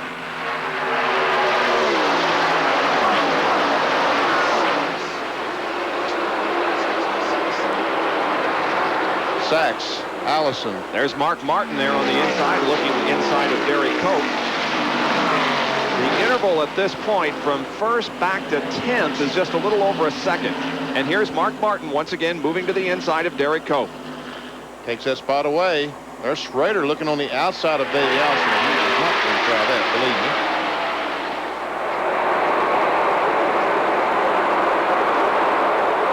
Davey gets a real good run off this corner. We see Sachs trying to block that spot. Now Davey's going to go on the outside. Can he make it stick? We said that you've got to run on the bottom of the racetrack. Can he get by the 41 on the outside? Well, that's a gutsy move to move out there on the outside. Sachs staying down as low as he possibly can, though, giving him running room out there. But that is a hard way to pass. Now as they come down the straightaway, I believe that Davey, is going to put Greg Sachs a lap down once again, and Ken Schrader will try to stay with Davey, and so will Kowicki and Kyle Petty. And Kowicki's going to fall back and run on the inside of the preferred line through that corner and try to pass Sachs down the back straightaway.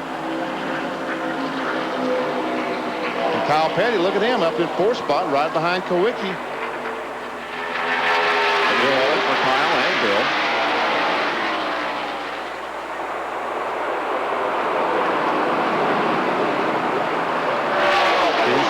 How much money did you say he could pick up today? What's the $53,200.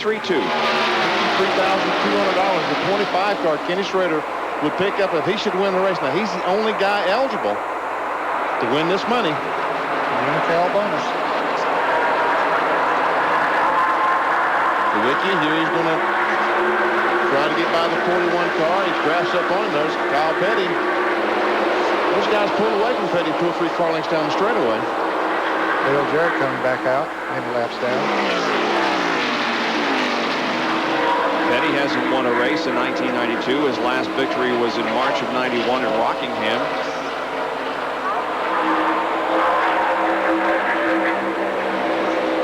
And Rick Mast going into the garage area. Yep. Mast was 21st. He was 2 laps down and now pulls the car behind the wall and heads for the garage area. And we understand it's an engine problem for Rick Mast. Yeah, during the last caution, they had the hood up on the Stoll Classic Oldsmobile, and Richard Jackson and the crew looking it over, but apparently she finally let go. Jerry Punch has a comment on Ken Schrader. Guys, remember at the top of the show we mentioned that Kenny Schrader is just 9 days away from going on the operating room table to have a herniated disc removed from between his 5th and 6th cervical vertebrae. Now, he is almost daily in constant pain. I talked to him before the race this morning, and he was very, very uncomfortable. And, of course, you know you can't take any medication. You don't want to climb in a race car. He said, but right now, the crew said he has not complained the first time all day long. Of course, Kenny never complains. He never says a word, but that left arm has got to be bothering him quite a bit. He can't wait to get it operated on by Dr. Jerry Petty the following Tuesday after Michigan and Charlotte. But with the car handling as well as it is, he said he would never complain with this car running the way it is. But a tough guy, and certainly an aggressive driver wanting to get a victory before he goes into surgery just 9 days away. And here's another tough guy, Ernie Irvin, and there in the back end of that car, Ernie was in 12th position when he came in. Adding oil, looked like, Benny. Was that oil? Like 4 or 5 quarts that they put in there. John Kernan? That's exactly right. They put in probably, I think, about 5-6 quarts of oil. That's where the oil tank is located in the left rear of the car.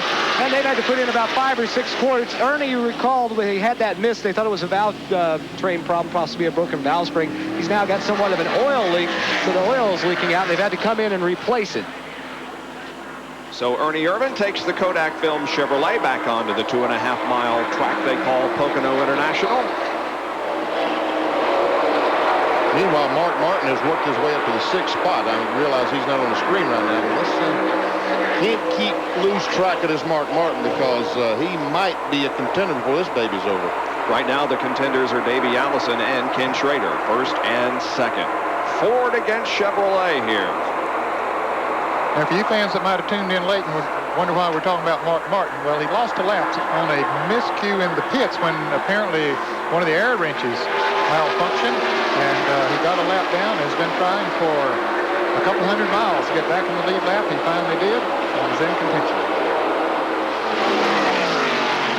Third place car, the yellow car, Greg Sachs, is a lap down. There's Triple. He's smoking badly. Yeah, a little smoke coming from that car. He's 19th, Dick Trickle is. He forgot to take the wrapper off before he ate that snippet. It's a little warm, looks like. Maybe melting.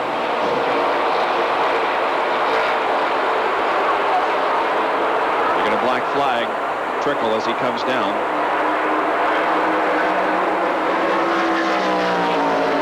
And he backs out again as soon as they do.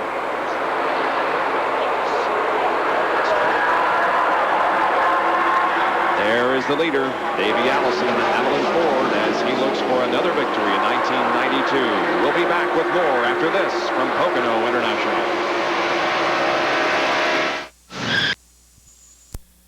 148 of 200 laps, Davey Allison, Kulwicki, Schrader, Petty and Elliott, 6 through 10, Marlin, Martin, Hensley, Waltrip, and Bodine.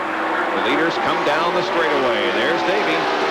But new second place car, Alan Kulwicki has gotten by Schrader. He is now in second place. Kenny Schrader back in third. There's that donut that you mentioned on the side of Kulwicki's car after an earlier skirmish with Schrader, but when he passed him this time, everything was clean. There is Darrell Waltrip in car number 17. He is 9th, and Brett Bodine is 10th in the Quaker State Ford.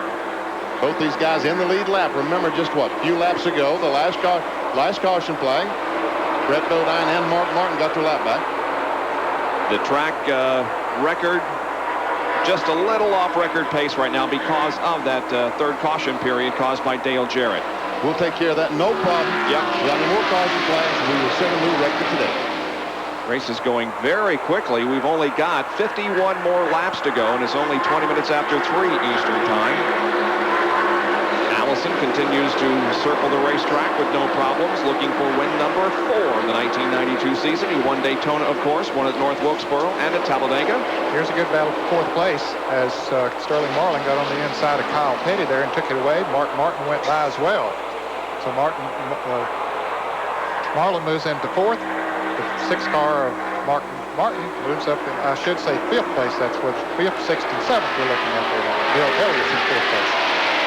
Marlin, Martin, and Petty. Maybe that's the reason I was having problems picking it up. I know who those guys are. Couldn't say it. It's amazing how you know who these guys are, and sometimes it just can't flow out of your mouth. Davey Allison back, the leader. Ricky second. And there's some interested fans. That's quite a shot, wasn't it? That shows you what 170 mile an hour will do. Mark Martin has led 41 laps, Alan Kulwicki 30, and Davey Allison has now led 27. So there is somewhat of a battle for those 5 bonus points for leading the most laps here this afternoon.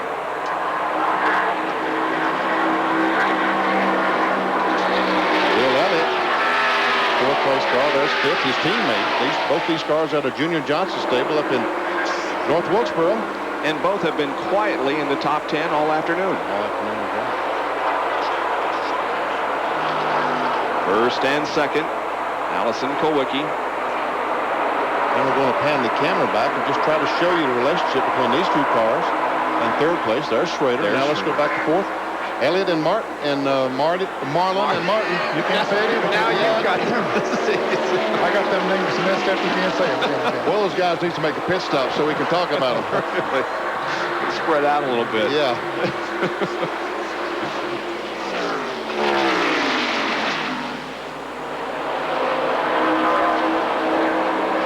Elliott won both races in 85, one in 88, one in 89.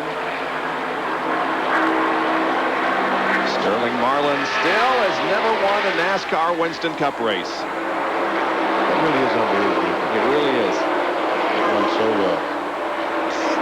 Maxwell's car, that's Sterling. There's Mark Martin. Mark Martin. Mark in 6th place in the car number 6. Here's the 7th place car of Kyle Petty. Another yellow Pontiac.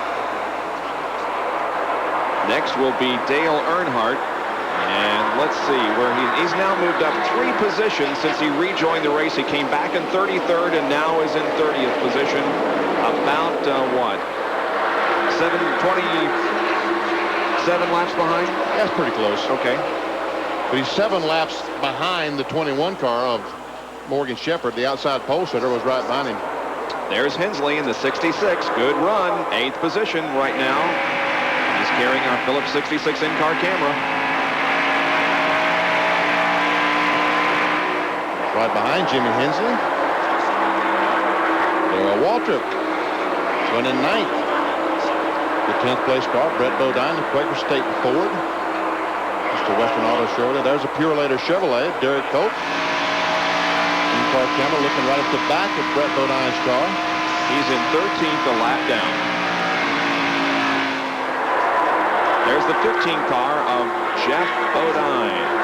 He's 14th. And Rusty Wallace, who had a big fire at the back end of the car a few laps ago, pulled it off over in the second turn, has now made his way back out onto the racetrack and is in 27th position. Wally Donovac Jr. is behind Rusty Wallace, and he's having a pretty good show, Ned. 15th. Yeah, a lap behind in 15th place. He was having a good run. Richard Petty, the STP Pontiac, behind Dallenbach. He's in 16th position. And Michael Walker. And that's all 4 position, fellas. They're all 1 lap behind the leader. Now here's Terry Labonte. He is 11th right now, still in the lead lap. The last car, as a matter of fact, on the lead lap. But he has had a very, very consistent season. And a consistent day here today. He hasn't been up there in the top 10 fighting around too much, but he's been out there and stayed on the lead lap. Bobby Hamilton in the 68 car, the Country Time Oldsmobile, going by Jerry O'Neill in the Wheels Chevrolet. O'Neill is 23rd in the 68 car of Hamilton. Where is he running, Bob? 19th. 19th. Yep.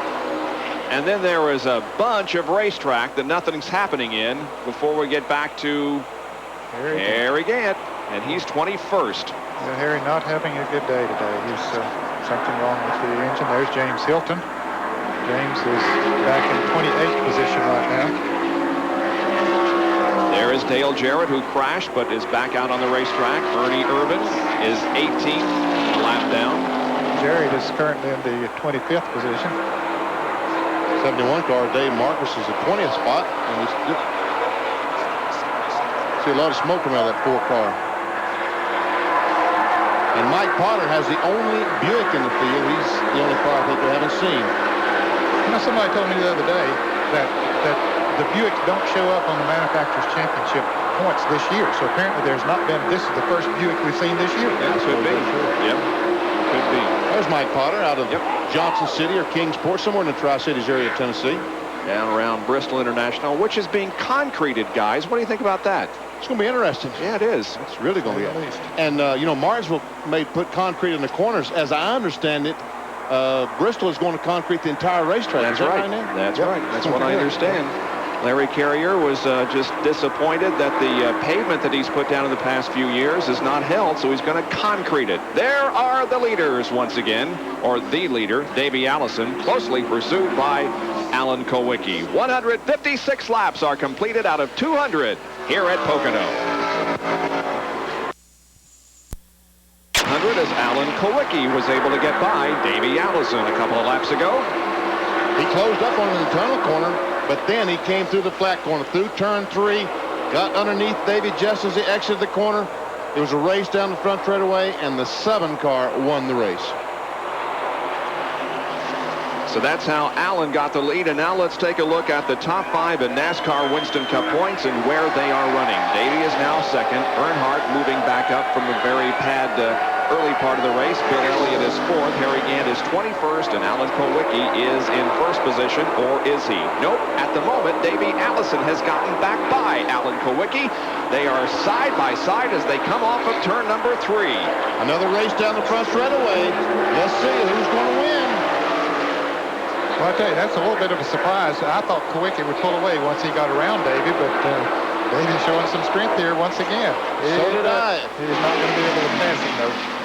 But I thought Davey's car had lost the handle a little bit because he had a little bit of trouble, and I said, well, he's got some problems, and here he comes back and try to take the lead back.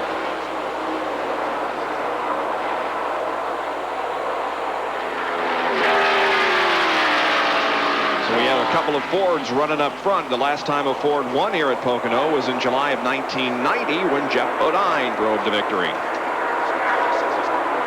Here's Hensley leading Darrell Waltrip and Brett Bodine and others. At least the first 3 there are for position, 8th, 9th, and 10th. This might be the best run that Cale Yarborough Motorsports has had this year, Ned. Having a very good run, no question about it. Since Hensley got in that car, they've had a number of good runs. I think he's been good for the Crop Arctic team. He and Bob Johnson seem to work well together. And it's been known by most race fans that have seen Jimmy Hensley drive that he is a very good race driver. And he just needed an opportunity. He did finish 8th at Dover a few weeks ago. Looking back at the Western Auto Chevrolet, once again, the telemetry, 8,400 RPMs, 193 miles per hour on the brakes. Get the thing slowed down. Let's see, 142, 135, 32, 132 miles per hour. That's the slowest in the turn 1 area. Now he's accelerating once again up the back straightaway, the long pond straightaway, if you will. 182, 5, 187. So again, 5 miles an hour. Wasn't he 192 down the front? 5 miles per hour slower down the back than the front. And behind him, it's Darrell Waltrip, 9th position, and then Brett Bodine in 10th. There's Jeff Bodine a lap down. And for the Ernie Irvin fans, he made a pit stop a little while ago, but he's running very, very slow out there. Now, he's slower than these guys are running. He's not so slow. Here's the leaders. Now, this is what we thought was going to happen, that Kowicki was going to pull away from Davey. Just looked that way. Jerry, what's going on down there? Robert Yates, the car owner, told me a minute ago that Davey told him on the radio that when Allen shifts in the 3rd gear, that he just pulls away from him. That once they both get back in 4th gear, that Davey can run pretty much even with him. But once Allen shifts, he just pulls him and he just can't stay with him. So what does that tell you, Ned? That next time you're everyone will have a transmission where you shift. Yeah. One of the car owners down in Nebraska, he had a transmission that the driver shifted. He said, no, there will not be a car that shifts win this race today. Yep. So we'll see if Kowicki can hang on, because he, in fact, is shifting gears. Allen continues to lead laps, and he is now within 6 of becoming the driver that has led the most laps. Mark Martin still has that distinction, having led 41 circuits around this racetrack, but Allen has now led 36. Ernie Irvin back in the pits again in the Kodak Film Chevrolet with the hood up. We're a little bit more than 30 laps away from the checkered flag in the Champion Spark Plug 500. We'll be right back. Today's winner of beautiful Chevrolet Lumina in the Gillette Halfway Challenge contest. She correctly named Alan Kowicki as the leader at the halfway lap. If you want to enter the contest in next week's Miller Genuine Draft 400 at Michigan on June 21st, write to Gillette Halfway Challenge, Post Office Box 2246, St. Petersburg, Florida, 33731, 2246. You must be 18 years of age or older to enter, and you must receive your entry by Saturday, June 20th to be eligible for next week's Gillette Halfway Challenge, the Miller Genuine Draft 400 at Michigan International Speedway. About a 1.5 seconds lead now for Kowicki over Allison. And John Kernan has more on Alan Kowicki. Bob, I just talked to Paul Andrews, the crew chief. He said what Allen has on his mind right now is trying to stretch out the lead and pit in about 6 laps. He thinks that this race is going to come down to what happens right here in the pits under the green flag. Allen wants to give himself a little extra added pad for his crew down here in the pits. And Darrell Waltrip now has finally gotten around Jimmy Hensley. Yes, Waltrip has moved into 8th position, and Mark Martin is on pit road. A little bit earlier than we thought they might come in, but he should be able to go the rest of the way from here, Bob. So the Valvoline Ford getting a set of right side tires, and of course I'm sure they'll change the left side tires, and you can see him getting a windshield cleaned as well. Dale Jarrett right behind him there. I would guess that the car was not handling the way that Mark Martin wanted it, so they wanted to stop as soon as they could get in the window. They could finish the rest of the way, make a chassis adjustment, and change 4 tires. Yep, 20 3/10 seconds. Great pit stop for the Valvoline team. Pulling out just ahead of Dale Jarrett.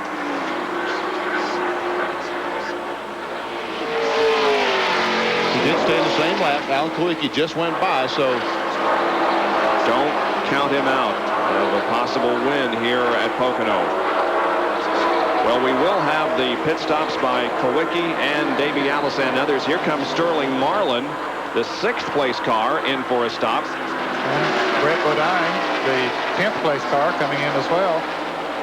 Again, I think these are cars that was not happy with their chassis. They're coming in, making an adjustment, and changing 4 tires while they're in there. I agree with you, Vinny. And as we've said before, those new tires will let them run about a second a lap faster, so they will be able to pick up some time out there on the racetrack once they get back out there. There's Brett Bodine's Quaker State Ford, pitted just ahead of the Maxwell House Ford, driven by Sterling Marlin.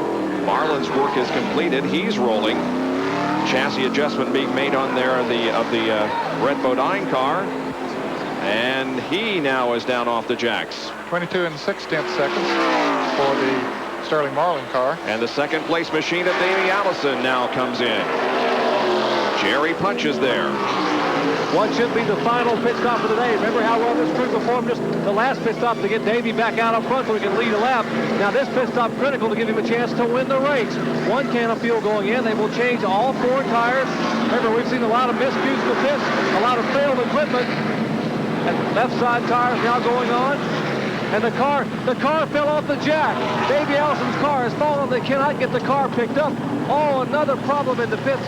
Kowicki is in turn 3, and they are trying to pry the Haviland Ford up to get the jack beneath the car. What a misfortune here for Davey Allison. He puts his left hand up in front of his goggles. He cannot believe. And now we got to wonder if Kowicki will stay out. Kowicki has been radioed and told to stay out. Allison peels away, but Kowicki is coming down the first straightaway, and looks like he will put Davey Allison a lap down. Yes, indeed. Kowicki goes by while Davey Allison tries to build up speed, and so Davey is a lap down. If the caution flag should come out right now, it'd be the kiss of death for the 28 car. Of course, 42, Kyle Petty just slowed all of a sudden there. He just left the pits, and he's having trouble getting up to speed, Ned. Yeah. So Kowicki will be coming in here before long. Maybe this time around. We'll check and see. Ken Schrader just made, or he's in the pits right now, as a matter of fact, in the Kodiak Chevrolet. Watching Kulwicki there on the left side of your screen to see if he comes in for his stop. Uncle Waltrip is in. So is Bobby Hamilton, Greg Sachs. Schrader is out. Yep. Dale Earnhardt remains on Here pit comes road. Kulwicki. Here comes the leader. There you see him diving right in the pits. John Curran, here he comes. They're waving the big AK sign on the pit board, so Allen will not overshoot his pits. He comes in. It will be a 4-tire change. Somewhat of a relief for the crew as they were aware of what happened to Davey Allison in that car falling off the jack. We anticipate them making a minor chassis adjustment. The car has been tight on Allen all day long. They work on the right side. So far, so good. Seconds counting down up to about 15 seconds. Now they've got the jack under the left side. No problem so far. 19 seconds, 20, 21, 22. It is full and Allen is away. 24.1 seconds for Alan Kulwicki. Here comes Mark Martin down the front straightaway. He's going to take the lead. The bobbling Ford of Mark Martin will take the lead off Alan Kulwicki. Now, can Kulwicki catch him? That's the next question. Yeah, well, he'll take the lead once everybody else makes their pit stops. Bill Elliott actually has the lead right now. That's what I meant. He's going to take the lead over Kulwicki. Yep. Final pit stops being completed with 30 laps to go now on the Champion Spark Plug 500.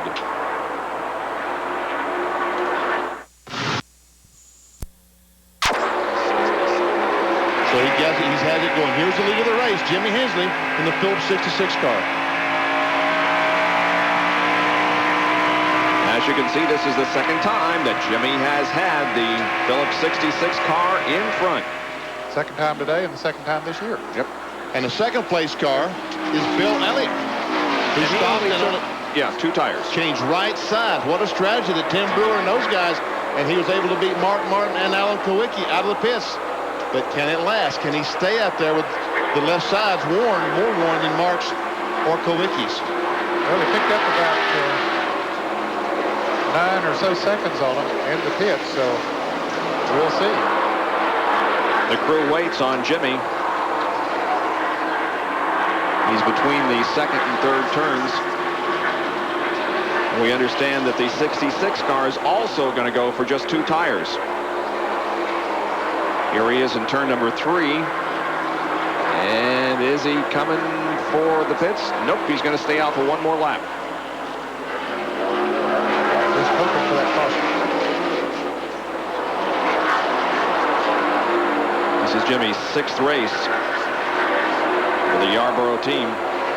Best finish at Dover, where he was 8th. Let's go to Jerry Punch, who has a comment on Mark Martin.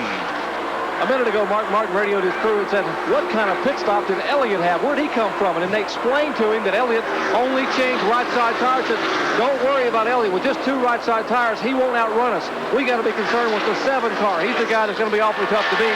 So they said, just bide your time. Don't abuse the car. We'll catch Elliott as his tires wear a little more. We'll catch him in the next 10 or 12 laps. Mark is 3rd at the moment. Hensley is 1st, then Bill Elliott. There is Mark Martin in 3rd position, and not too far behind him is Allen in 4th. We saw just the nose of that Hooters Ford. There he is. And here comes Hensley. John Kernan will report on Hensley's pit stop. Bob Johnson and the crew preparing for Jimmy to come down. As we told you, it will be only a 2-tire change. Remember, they did that earlier in the race. Now, I clocked him, and after he did that, he was running only about 0.3 of a second slower than the cars that had changed for. He keeps the engine gun, second can of fuel going in. The tires are changed. Now they're waiting.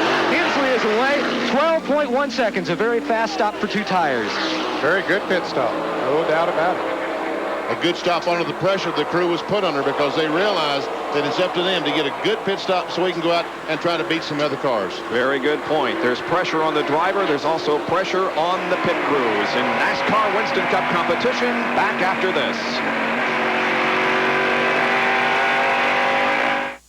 If you don't like the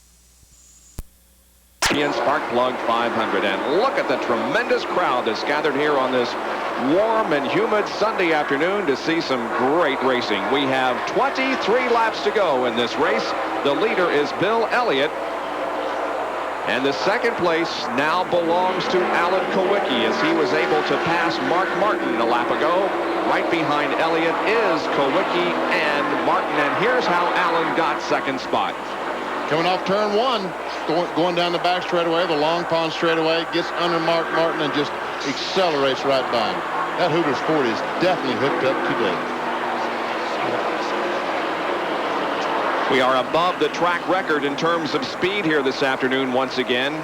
The average is 142.7 and the record is 142.5. We've been interrupted by only 3 caution periods this afternoon, and the only driver to make contact with the wall was Dale Jarrett, and he is still in the race? Yeah, he's on pit road right now, but he's running about 24th. We might mention that Dale Earnhardt has taken his GM Goodwrench Chevy behind the wall again, and it appears to be all over for him this afternoon. However, he did make up about 5 positions. He came back into the race after a lengthy pit stop in 33rd, and he's 28th right now, and Wally Dallenbach Jr. is slow in turn 3. He made a pit stop just the last lap, and I guess whatever it was, they didn't fix it because he's going back in the pits now. He was running in the 18th position in the Keystone Ford. Here's a Napa Field summary now. When you see Wally Dallenbach come up in the serial scoring here, that's where he was last lap. And, of course, he's on pit road right now, relinquishing the positions.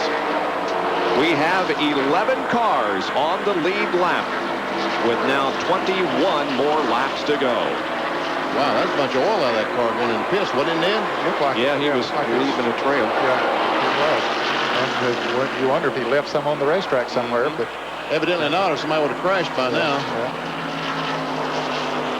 Here comes Elliott. There's Kowicki. He's gaining. Oh yeah, he's gaining, no question about it. He's picking up every lap.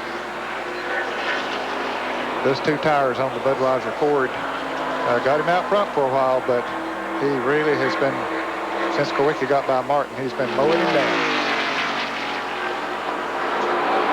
Closing now within 2 car lengths. Kowicki looking for the lead, but Bill Elliott, who comes into this race 3rd in the point standings, 31 behind Davey Allison. Are you getting nervous with the points battle the way it is? There's still a lot of the year left. Right now, the biggest thing we need to do is get like we were in the first part of the year.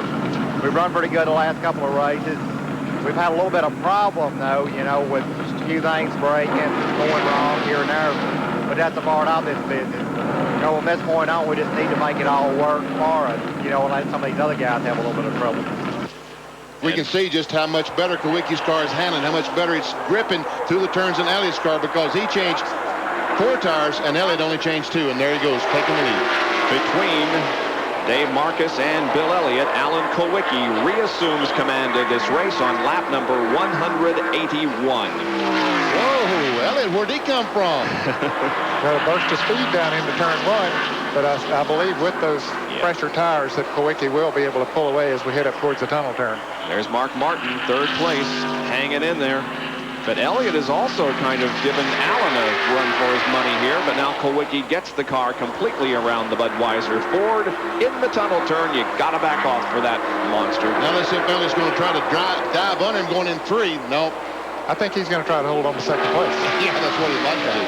Well, Kowicki will be given the 5 extra bonus points because he has led the most this afternoon. He's led 43. Mark Martin had led 41. We'll be back with more of the conclusion of the Champion Sparkplug 500.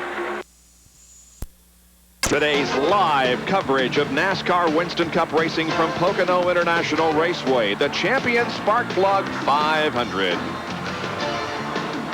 Our Speedworld coverage is being brought to you by Quaker State. The Big Q is One Tough Motor Oil. By Smooth Busch Beer and Easy Drinkin' Busch Light. And by Payless Shoe Source. Who'd have guessed? Payless. Let's take a look at the top 5.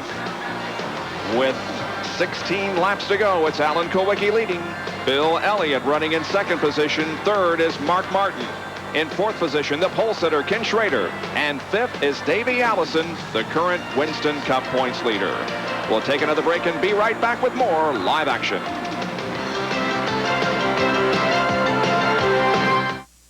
He's Stock Car Racing's all-time winner. He's Stock Car Racing's all-time most popular driver. He's the King, Richard Petty. In this new ESPN home video, The Ride of a Lifetime, Richard Petty and STP, you'll have the chance to come along with me, Dr. Jerry Punch, for a personal visit to Richard's home, and we'll show you classic video footage of Richard's greatest moments. To get your copy, call 1-800-342-3400. Everyone has a dream, a vision deep inside. With all the mutual funds out there, I needed an easy way to help me compare them. We make it easier to follow your own lead. With Schwab's free Mutual Funds Performance Guide, I can compare track records on over 500 funds. Always there to give you just the help you need. Help yourself at Schwab today. I say I'm the best thing ever happened to this world. I think God blessed me. I'm the greatest thing ever. I love me. Thank God for Larry Holmes. We are back at Pocono, and Alan Kowicki slipped a little bit in the tunnel turn, and he's getting passed by both Elliott and Mark Martin. What happened? He started in on the outside of James Hilton. That's the slower car that you see around the right of the screen. He got in the loose stuff and almost hit the wall and let both those cars go by him. So Alan Kowicki, who race now suddenly drops to third, but hey, this race isn't over yet. Whoa! He'll come right back up there, and that car is good enough that I think he'll reassume the lead. And Dale Earnhardt now is officially behind the wall as the GM Goodwrench Chevrolet retires for the day in 28th position. Now, let's take a look at what happened in the tunnel turn last lap when Kowicki got out of shape. Here he is. He's going down the straightaway. James Hilton is going to be a slower car going in the tunnel corner. Okay? Come on, James, where are you? Come on. Here Kowicki goes in the corner. Now Hilton is right in front of him. Kowicki has to move up to go by him. He gets in the loose stuff and almost loses. See him get sideways? Oh, yeah. Almost got in the fence, and here comes Elliott and Martin. If we'd let it, there goes Elliott. And trust me, Martin's back there. And he'll come by as well. And that was not James Hilton's fault. He was down on the inside of the racetrack, and Alan just went in there a little too fast, a little too high, lost it. John Kernan.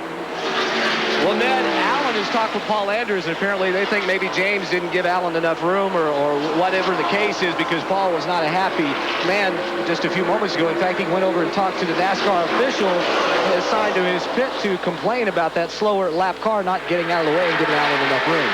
Well, Kowicki has yet to reassume the lead as Bill Elliott holds him off. And he's running out of time.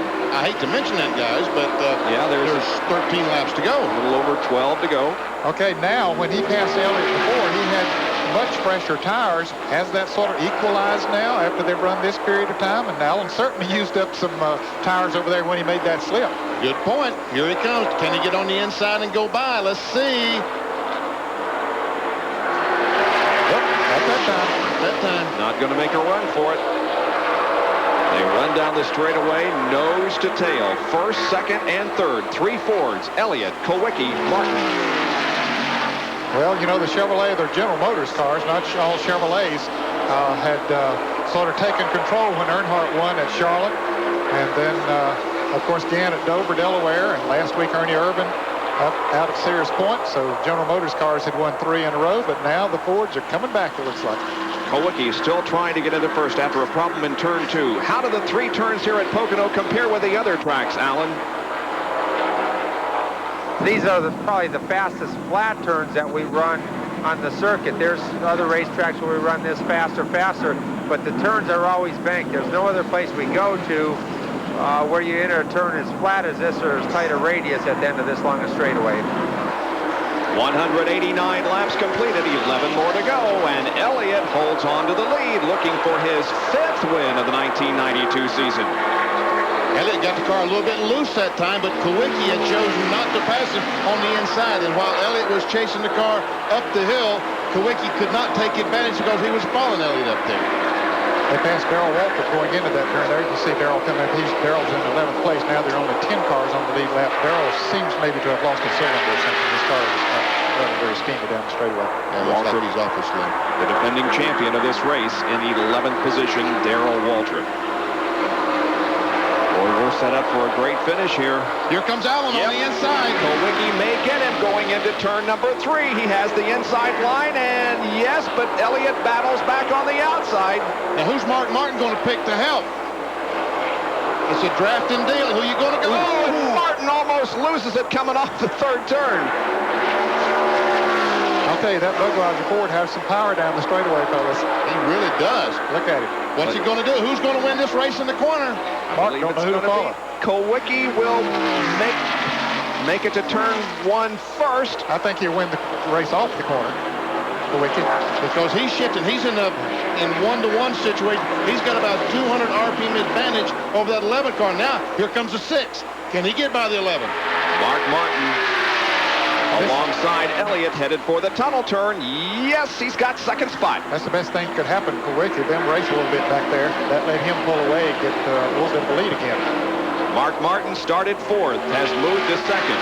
And Alan Kulwicki has reassumed command of this event from the 7th starting position. We'll be right back. Champion Sparkplug 500, and Alan Kulwicki is in front. Mark Martin is running 2nd, and Bill Elliott is 3rd. Our Western Auto Mechanic of the Race Award goes to Frank Edwards, the chassis specialist for the number 25 pole-sitting car of Ken Schrader. To all you folks up around South Hill, Virginia, stand up and cheer for Frank Edwards. I tell you, he's a super nice guy. And one of the hardest working men in NASCAR racing. Let me correct something I said just before the break. Alan Kulwicki did not start 7th. He started in 6th position and has the lead. As the race winds down here, we're going to show you another Napa Field summary, where everybody was running last trip around the track. We saw Davey Allison back in 5th. That pit stop took him out of the race for the lead when the car fell off the jack. Last pit stop. 10 cars still on the lead lap. Derry Cope has had a good run in 13th position. There is Harry Gant, who you will see show up in 20th position here in a while, and he is very slow on the racetrack. There's Derry Cope's your later in-car camera. There's the 66 car, the Phillips 66 car. Jimmy Hensley, great run for him this afternoon. Where's he now, Bob? He's 9th. Yep. Still in the lead lap, right? Yep. There is. We got 10 cars on the lead lap. Kulwicki has now, as he comes down, 6 more laps to go, but might he have a flat tire, John? That's what he has radioed in to Paul Andrews. The crew looks him over closely. They're shaking their head. They think it looks all right. Perhaps it's just nerves.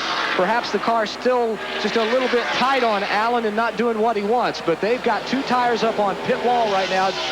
They've got the air wrenches in their hands, the jacks ready, and the signboard ready, just in case Allen has to duck onto pit road. But right now, he's going to stay out there to see what happens. Mark Martin is closing in on him. That interval is shrinking between 1st and 2nd. It sure is. It sure is.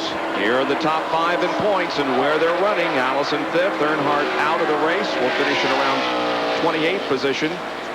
Elliott, Gant is in the pits, although he is listed in 20th position, and of course Kulwicki is the leader. And about to go behind the wall into the garage area, Harry Gant is. So this will put Earnhardt probably back in 5th place in the Winston Cup point standings.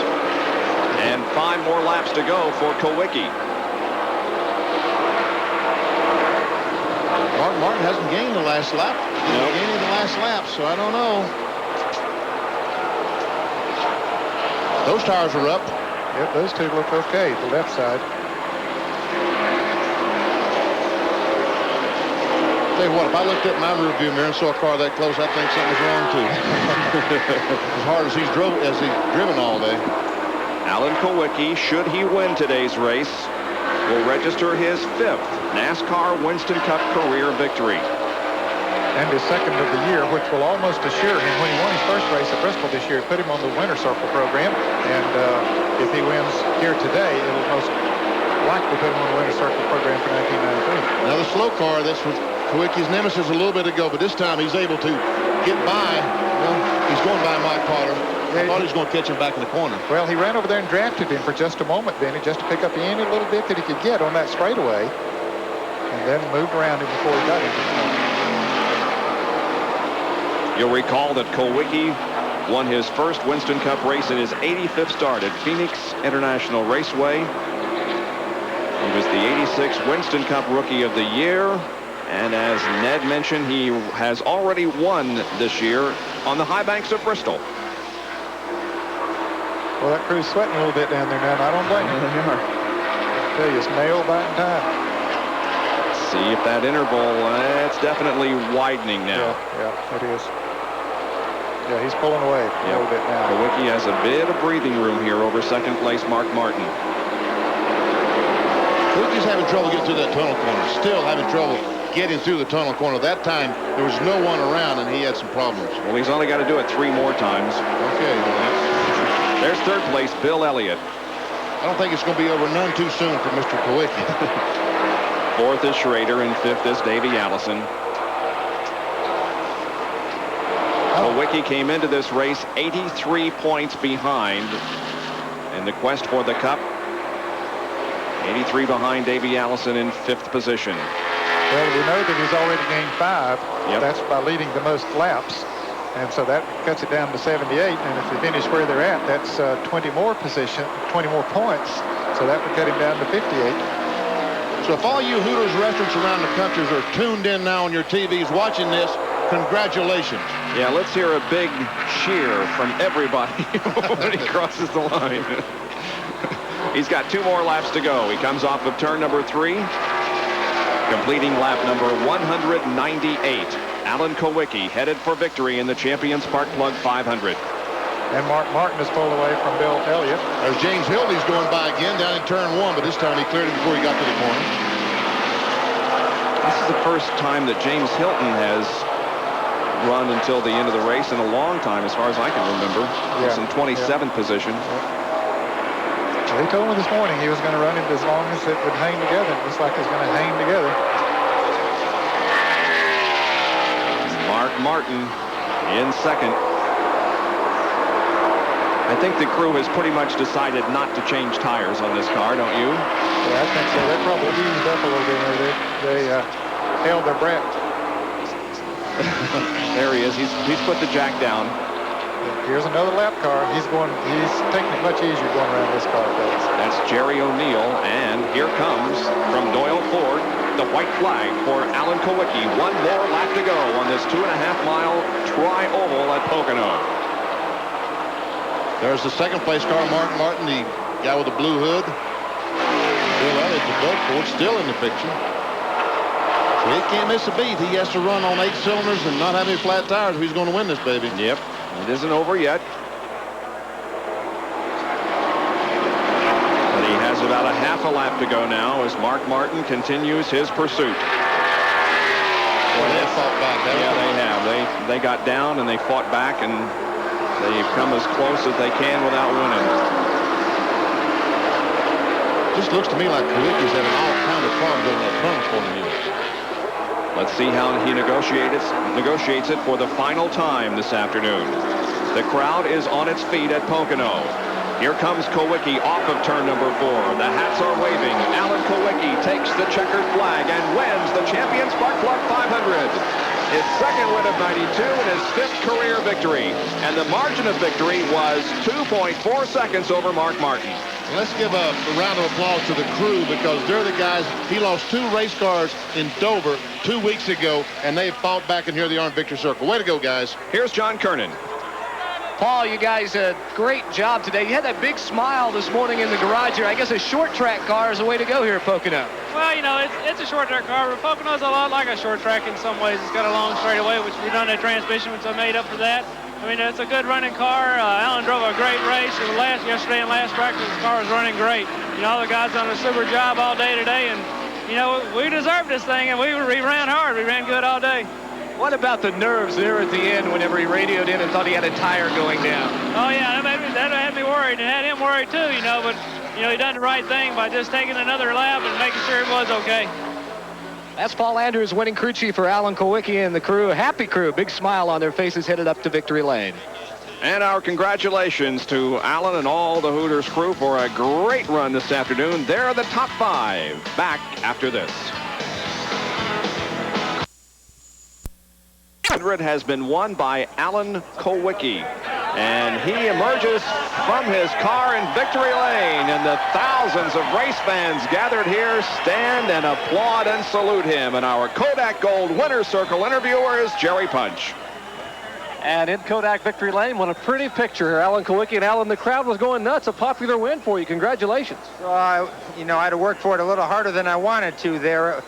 You know, we just ran a real deliberate race, and I think we had the best car in a long run. And I knew that, you know, Bill tried a little different strategy, and that was his only shot to win. And we were just a little better than him and Mark. And there's one lap car out there gave me a really hard time, almost cost me the race there. And just like I didn't crash, I went out to go around them and got in the marbles a little bit. And, you know, the guys on the crew, Paul just told me, calm down, you'll get them back. There's enough time here. And my crew really did a good job. I'll tell you, this team's really coming on. Paul Andrews and Danny Glad and all the guys in the engine shop, Gary and Ronnie and Randy, all the guys. You know, this car's been finishing every week, and I got to thank my sponsors, Hooters Restaurant, Naturally Fresh Salad Dressings, Classic Mixers, and Ford Motor Company. The tires are really good today. This is, you know, yesterday we practiced 1 second faster than we have ever practiced here before, and they adjusted the stagger a little bit, and didn't have any flats. Tires worked great all day, and I'm looking forward to coming back here again in a month. Now, a handful of laps to go. We understand you radioed in it. You thought you might have a tire going down. Well, I hit something in the tunnel turn. I don't know if it was something off another car or a big chunk of asphalt, but I hit it and the front end just skated towards the wall, and I thought, man, what else is going to happen next here? And I was just scared for a second there, and I just told them to be ready. But I ran another lap, and the car was okay. And as good as we were, we still kept adjusting on it a little bit all day long. And, you know, we were really good. Maybe we'll come back here and be just that much better next time. But crew did a great job. We had good pit stops all day. I think I was a little bit conservative getting in and out of the pits after last week. I was a little gun shy about the speed limit. It might have cost me just a little bit of time, but they had good pit stops. I'll tell you, they're doing a great job preparing the car. Alan Kowicki picks up win number 2 in 1992, gets the lion's share of almost $700,000 in purse money in the Champion Spark Plug 500. Bob? And he's right. He will have an opportunity to repeat his win here in just a little over a month when the NASCAR Winston Cup Series returns to Pocono for its second race of the year. Back in a moment. National Raceway, where the Champion Sparkplug 500 has been completed. Alan Kowicki was the winner. Mark Martin finishing second and Bill Elliott third. Here's John Kernan. Well, for the second week in a row, we're down here in the garage area talking to Mark after a race. Mark gave it a great shot. You guys came back today. Just an amazing effort. How did you do it? I don't know. We ran really hard. We got the cautions. Bill, you guys kind of made a daring move there, team. When everyone else took on 4 tires, you took on only 2, and it really helped you gain some track position. Well, you know, Cam said, what do you want to do? And I said, whatever, just go for it. Because, you know, we were in a possession. We didn't have nothing to lose. And you know, the Budweiser Ford ran good, and I was just, shoot, I'm taking over there for water come back. That's Bill Elliott. We're going to let him go sit in his truck. Jerry says that he's very tired and like to sit down. I understand you caught up with Davey Allison. Yes, we have caught up with our point leader, and what a day, Davey. I mean, the gremlins came out early. People were thinking you might have a transmission problem. First of all, it flew out of gear, right? Well, we did.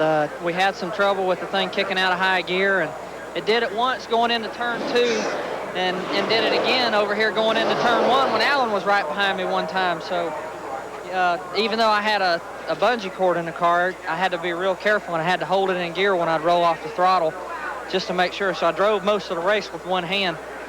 But, you know, overall, it was a good day. We lost a little time when the car fell off the jack in the pits on that last stop. And that was a tough break for us, but we're happy. We're back in form the way we ought to be running. We're racing. We got a new car. It's a good car, and we're looking forward to going to Michigan next week. The current Winston Cup points leader still atop the points, Davey Allison. And the fans continue to hang around and celebrate the great racing that we have seen here this afternoon with Alan Kowicki, the winner of the Champion Sparkplug 500. We'll be right back. 9 miles an hour. We were only interrupted 3 times by caution flags. Now, John Kernan is with a guy that's got to be really happy about today's performance, Jimmy Hensley.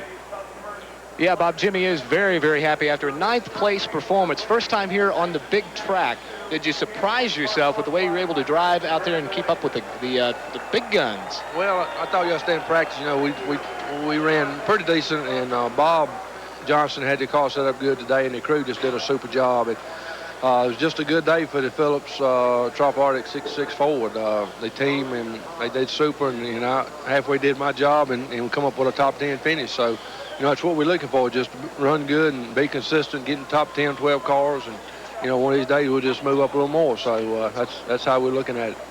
There's Jimmy Hensley, who told me yesterday that he feels now like a Winston Cup driver. He doesn't feel so much like a Busch Grand National driver on the Winston Cup circuit. Jerry Punch is across the garage area with Ken Schrader. Actually, we're with Kenny and Dorothy Schrader. That's Dorothy in the middle, and Kenny on the right of your screen. Kenny, an example of courage today. I know you're pretty uncomfortable right now, but congratulations, the only Chevrolet in the top 10. Yeah, but we was fourth. The only problem with that, I guess we was first in class, but we're going to have to go to shift, and the 7, the 6, and 28. 28 had a little trouble there, but they were top 3, and they were all shift. And Bill and I were about the same, and he got us on a pit stop, a 2-tire deal, and going to have to shift to win this race in July. Now, surgery after Michigan next week. Will you be in Daytona July 4th? Yeah, we won't have any problem there. We'll be ready to go. Kenny Schrader, a gallon effort today. The Kodiak Chevrolet finishing 4th. And all day long, folks, he was hurting, but he didn't miss a beat. Great run by Ken Schrader. We're going to be on until 4:30 Eastern Time, ladies and gentlemen, so stay tuned. We'll have the complete field rundown and show you. Kulwicki was the winner. Mark Martin finishing 2nd. Bill Elliott was 3rd. The pole sitter, Ken Schrader, finished 4th, and Davey Allison was in 5th position. Kyle Petty back in 6th. Sterling Marlin, good run for him in 7th. Brett Bodine and Jimmy Hensley. Can't say enough about Hensley. Terry Labonte in 10th. Of course, those 10 cars in the lead lap, 11th through 15th. Greg Sachs, Derek Cope, Darrell Waltrip dropped off the pace there near the end. Jeff Bodine coming home 14th, and Michael Waltrip in the 15th position. Richard Petty, the king, was 16th, followed by Hamilton, Marcus, Ernie Irvin, who was an early leader, and Mike Potter finishing 20th. Irvin had all kinds of problems, as did Rusty Wallace and Dale Jarrett, 22nd, 24th, and Morgan Shepard, outside pole sitter, back in 25th. And 26th through 30th, James Hilton, Wally Dallenbach, Dale Earnhardt, Dick Trickle, and Rick Mast. So we see Earnhardt picked up 5 spots by going back on the racetrack. Yep, it paid off for him. He picked up a few more points by doing so. Hut Strickland, bad day for him and Ricky Rudd. Bad day for Ricky. Now let's take a look at the point standings. As we enter race number 14 of the season, Davey Allison remains on top. Elliott is 2nd. Kulwicki moves from 5th to 3rd in the point standings today. Harry Gant will stay in 4th, and Dale Earnhardt falls from 2nd to 5th. And so a completely new complexion on the point standings. There's 6 through 10. Terry Labonte is 6th. Then Mark Martin, Morgan Shepard, Jeff Bodine, and Ernie Irvin. And Jerry Punch is with Labonte. Well, a great season in 1992 continues for Terry Labonte in the Sunoco efforts. Terry, a top 10 finish today. Well, I tell you, yesterday we kind of knew we were in trouble, but our Sunoco team hung in there today.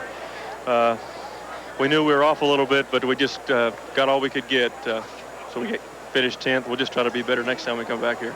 Remind you that championship season back in the early 80s, you just keep plugging away, getting those good finishes?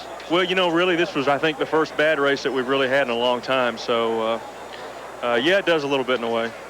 This Billy Hagan team, don't count them out, folks. Labonte can make that charge late in the year and be a factor for the championship. Bob? Terry Labonte finishing in 10th position and 6th in the point standings. And we will be back to wrap it up here at Pocono in just a moment. Alex